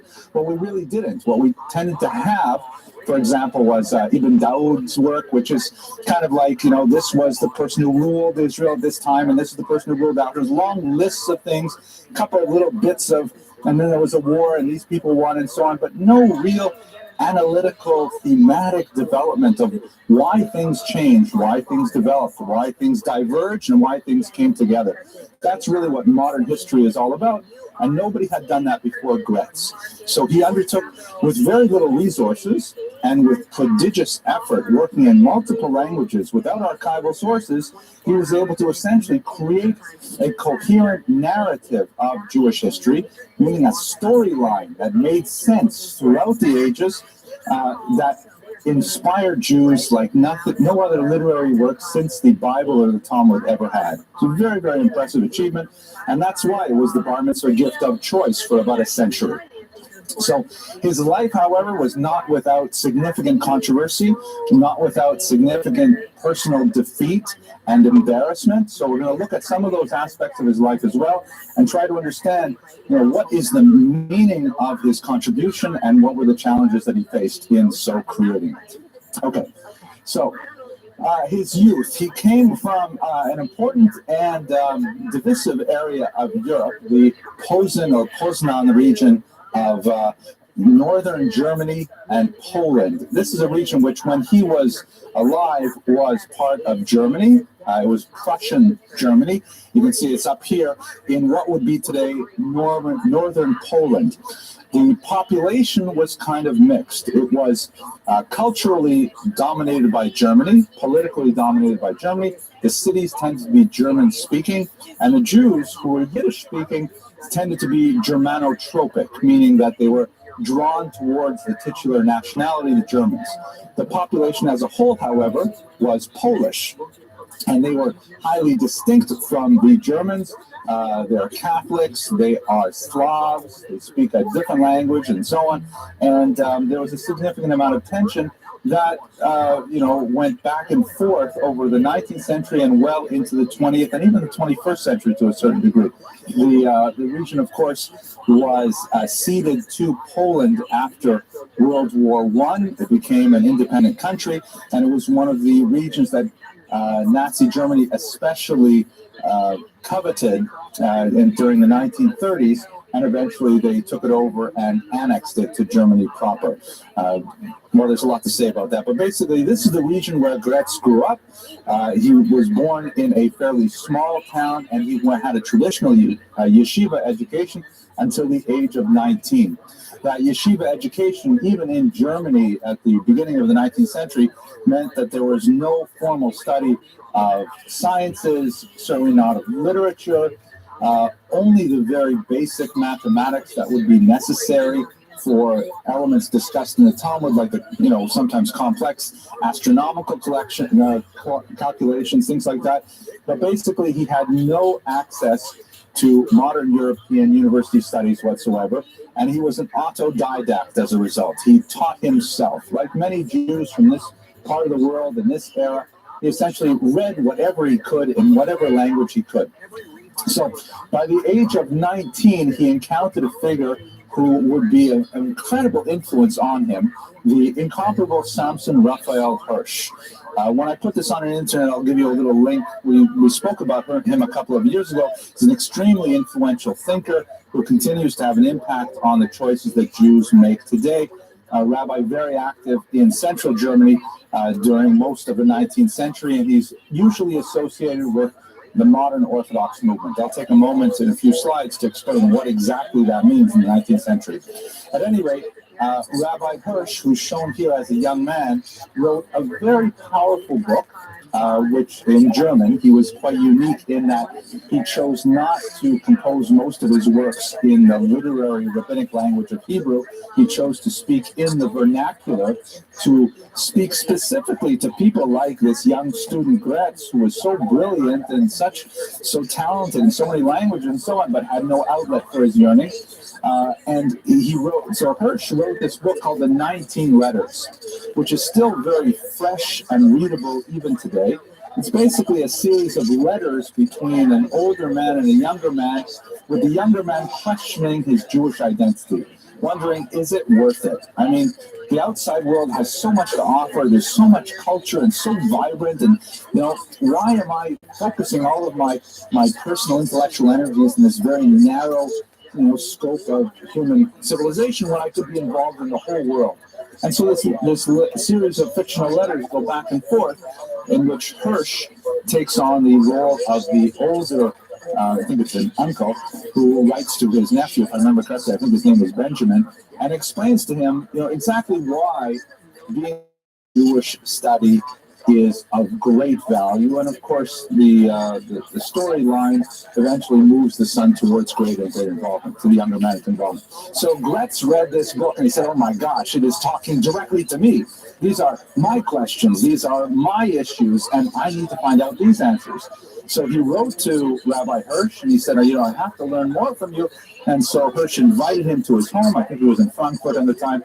And Gretz ended up living in his home for 3 years.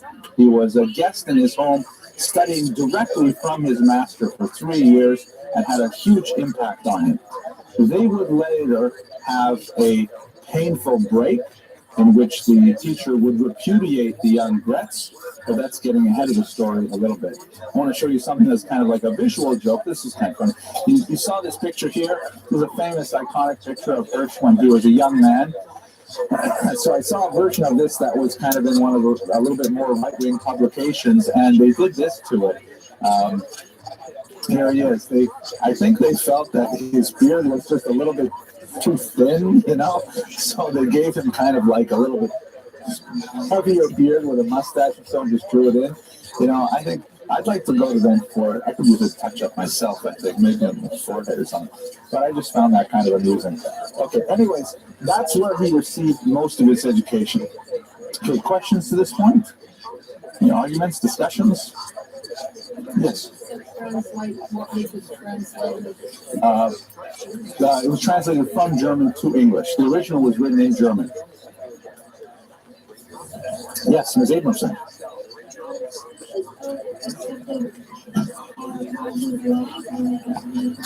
No, absolutely. It was extremely popular in his lifetime.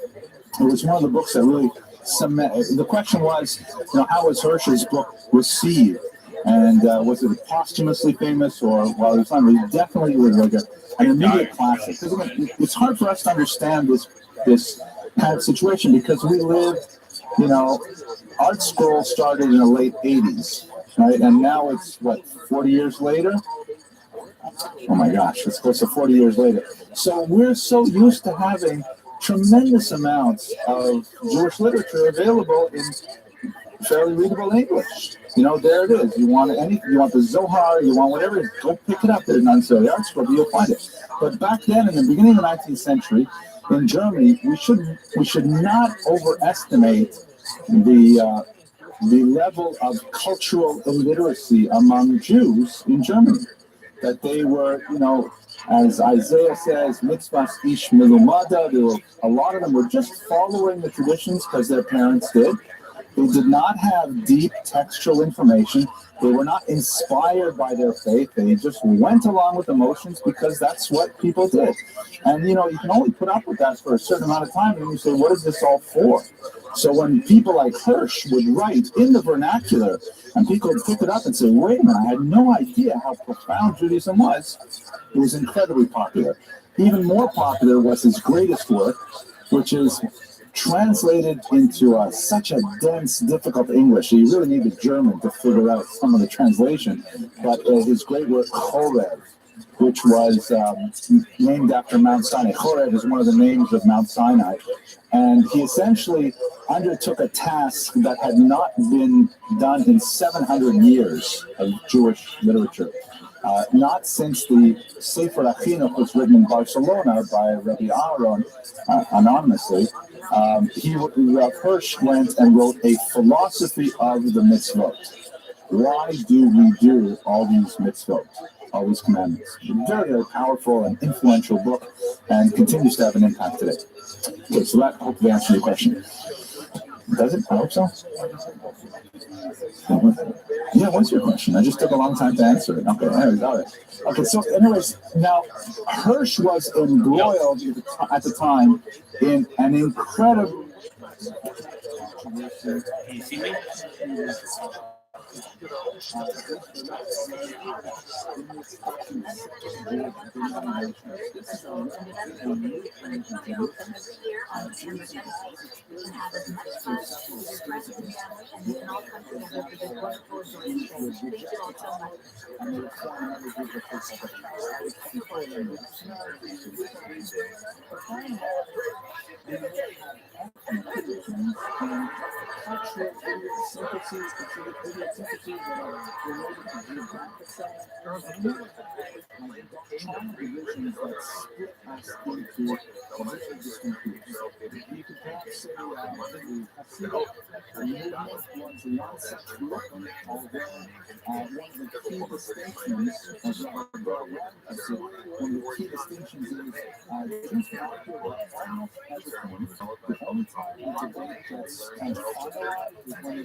You can argue about whether or not this is permissible or not permissible on the Sabbath. And that's just the point saying that my children cannot marry your children, then it feels like sin on your family. And so we're really out here right now in the 19th century because ultimately one of the questions that would be raised is the issue of matrilineal versus patrilineal descent. What defines a Jew? A Jewish mother, a Jewish father, something else? We won't get too deeply, but let's look at the major scholars and see how that first fits in because, of course, this has tremendous impact on the kids. So the first two was Abraham Geiger, regardless of what was known as the American movement, known as the Reform movement. Contrary to popular opinion, Ryder was not as a philosopher who came up with the idea of the Reform movement. He was rather a response to a grassroots movement that spurred the possibility of emancipation of citizenship with Germans, as it happened in France in the late 18th century. And the only people that do this to co-citizens, so to speak, that we are the citizenship, that we are normal people, that we will see the values and that they can trust us, they can include us in, the United German people. And so, this often is expressed as the jettisoning of Jewish cultural practices that is seen as problematic. So, for example, the synagogue layout really changed so that there was no longer a separation between men and women. We had family seating with men and women in the same areas. Also shifted around and more sex-like.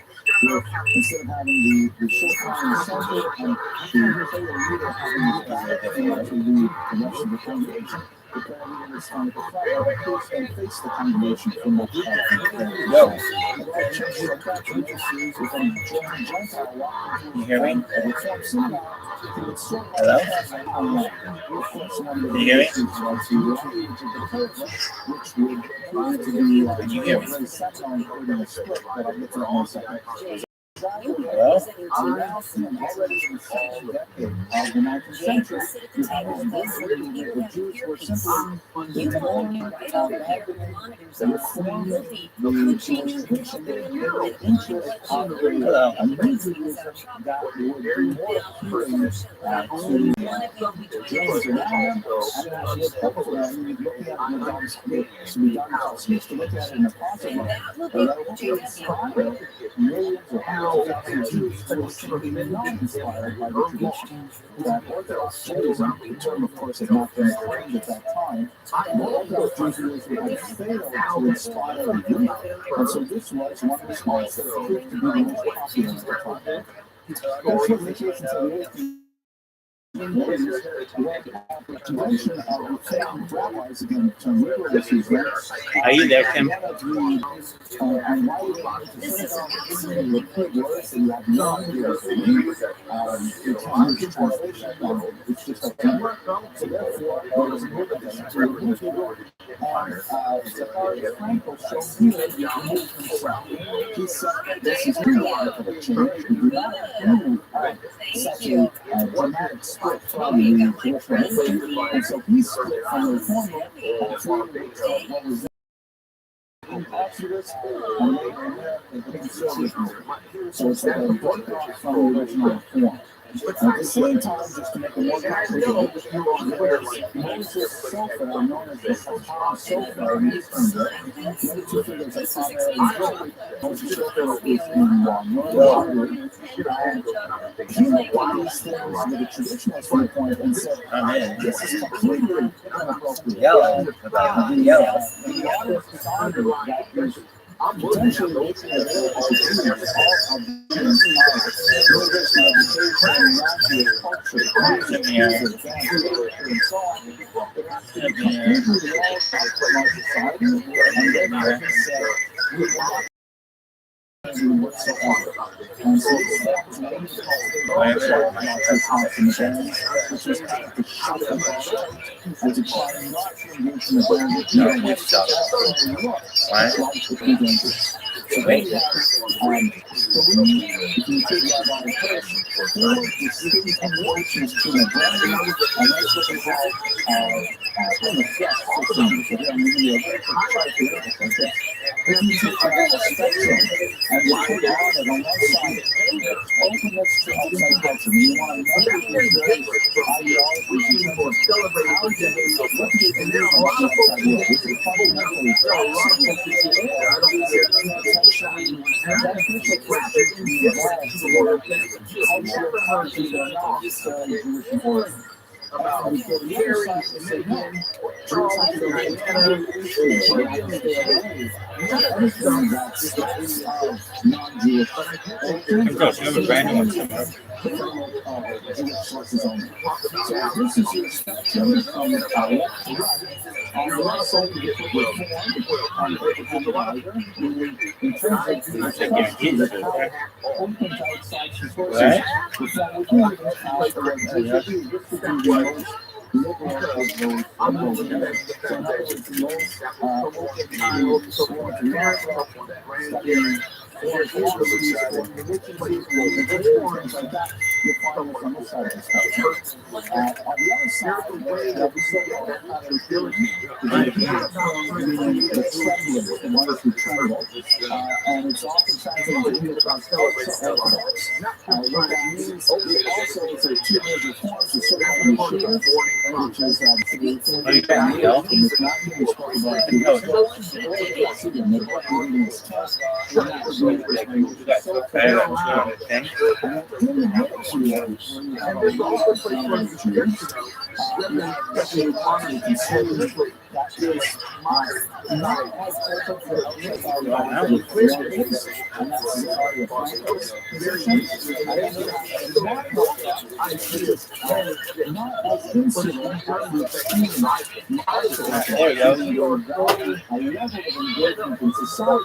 but not so much, for example, that they would consider moving the Sabbath to Sunday or violating the law, and that would be Rabbi something for basically, Jews in the 19th century today had to kind of put themselves somewhere on the field. Choice of this nature was not possible before the 19th century. Before the 19th century, Jews either had conformed standards or constitutional. There was no secular Jewish identity. There was no, hybrid Jewish identity. Just around you face social ostracism that could have, especially in the pre-modern period, it could have financial consequences. Because the great thing could find you for yourself on one side of the there's nothing like that as they can. Or the great thing could even have to lack for failure to conform to community sensibilities. So Jews basically went along with what was the standard. Once you get to the 19th century, when the possibility of choice was made available, Jews did choose, and they put themselves on their own basis. Okay, questions on yes or no?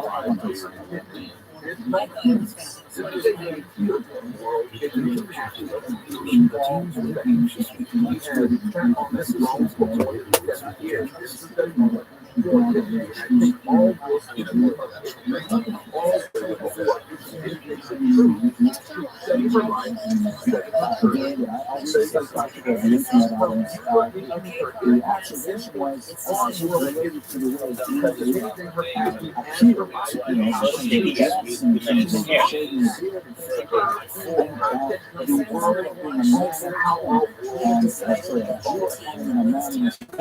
it's been attributed to many different figures, including Moses Mendelssohn and Aidan Gordon and others. I think it's referring to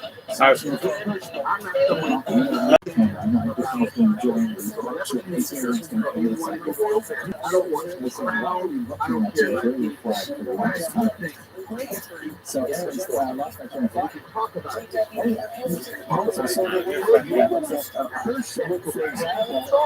So the person, for example, it's a good example.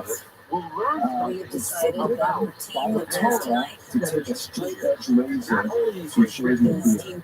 Use an electric razor for employees because it's basically considered like scissors, not a razor.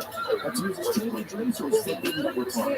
So before electricity was invented, what did men do? So they either use a straight edge razor or they use the Torah. It's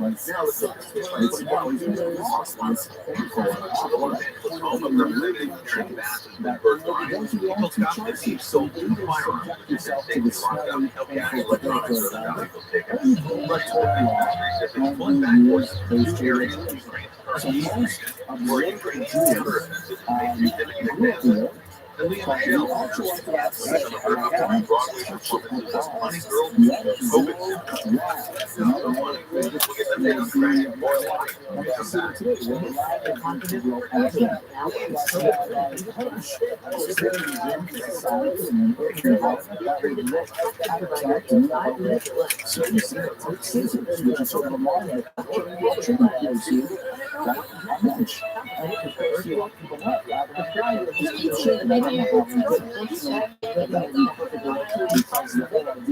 Is not seen to have as much, more as it would in the Today, tomorrow, with a chance of more rain, thunderstorms, and highs never 70 to around 90. This report brought to you by Dell Technologies. No, we're going to get on track on the clock. Oil high.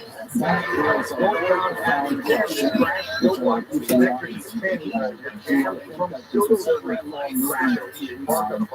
Saved me Jews from greater Christianity. So, we don't have good data. We don't have census data or job polls to look at to ask people why they choose to affiliate with Reform Synagogue or Synagogue of Moses. We don't have that kind of data. That kind of thick description to help us understand. But there's basically two arguments, and I won't take a position on either. It is to say that the creation of these movements accelerated the rush to conversion, which was rampant in the late 19th century because of the railway station. And really, the guys that were far observing the Torah and the traditional practice, and she was making bodies of work, and so therefore, you just make the next step. Others would say that this was a kind of a safety net, that many Jews can face the so they can convert to Christianity, or in more Orthodox, they would definitely convert to Christianity. So those are the two positions. I'm not prepared to take a stance on them or not. We know that we can talk about America where we have the case study of that, you can ask that question again and wonder what it means. But it's a very good one. Because in the 19th century, everybody was welcome with Benzines who traditionally Orthodox. So there's like they're moving from something that they're actually new, as opposed to often making which doesn't necessarily mean that. That's and all this. Right on the board and really what's happening is obviously a huge step working and so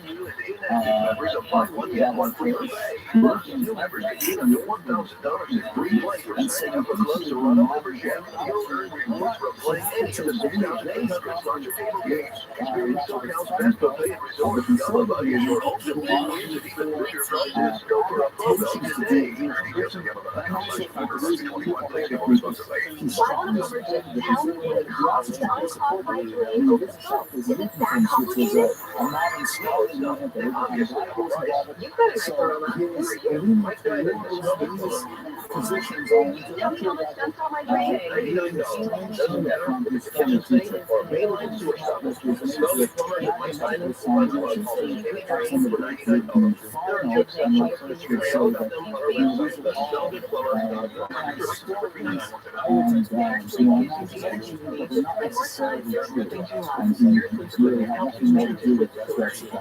teacher. This is putting him on the spectrum. He's a former yeshiva boy.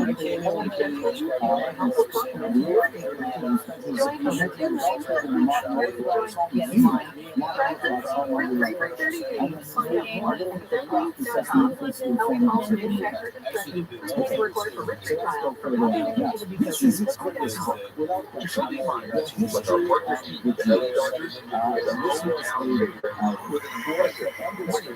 the 10 values in religion observant, and as I mentioned in the introduction, had a phenomenal impact on German Jews.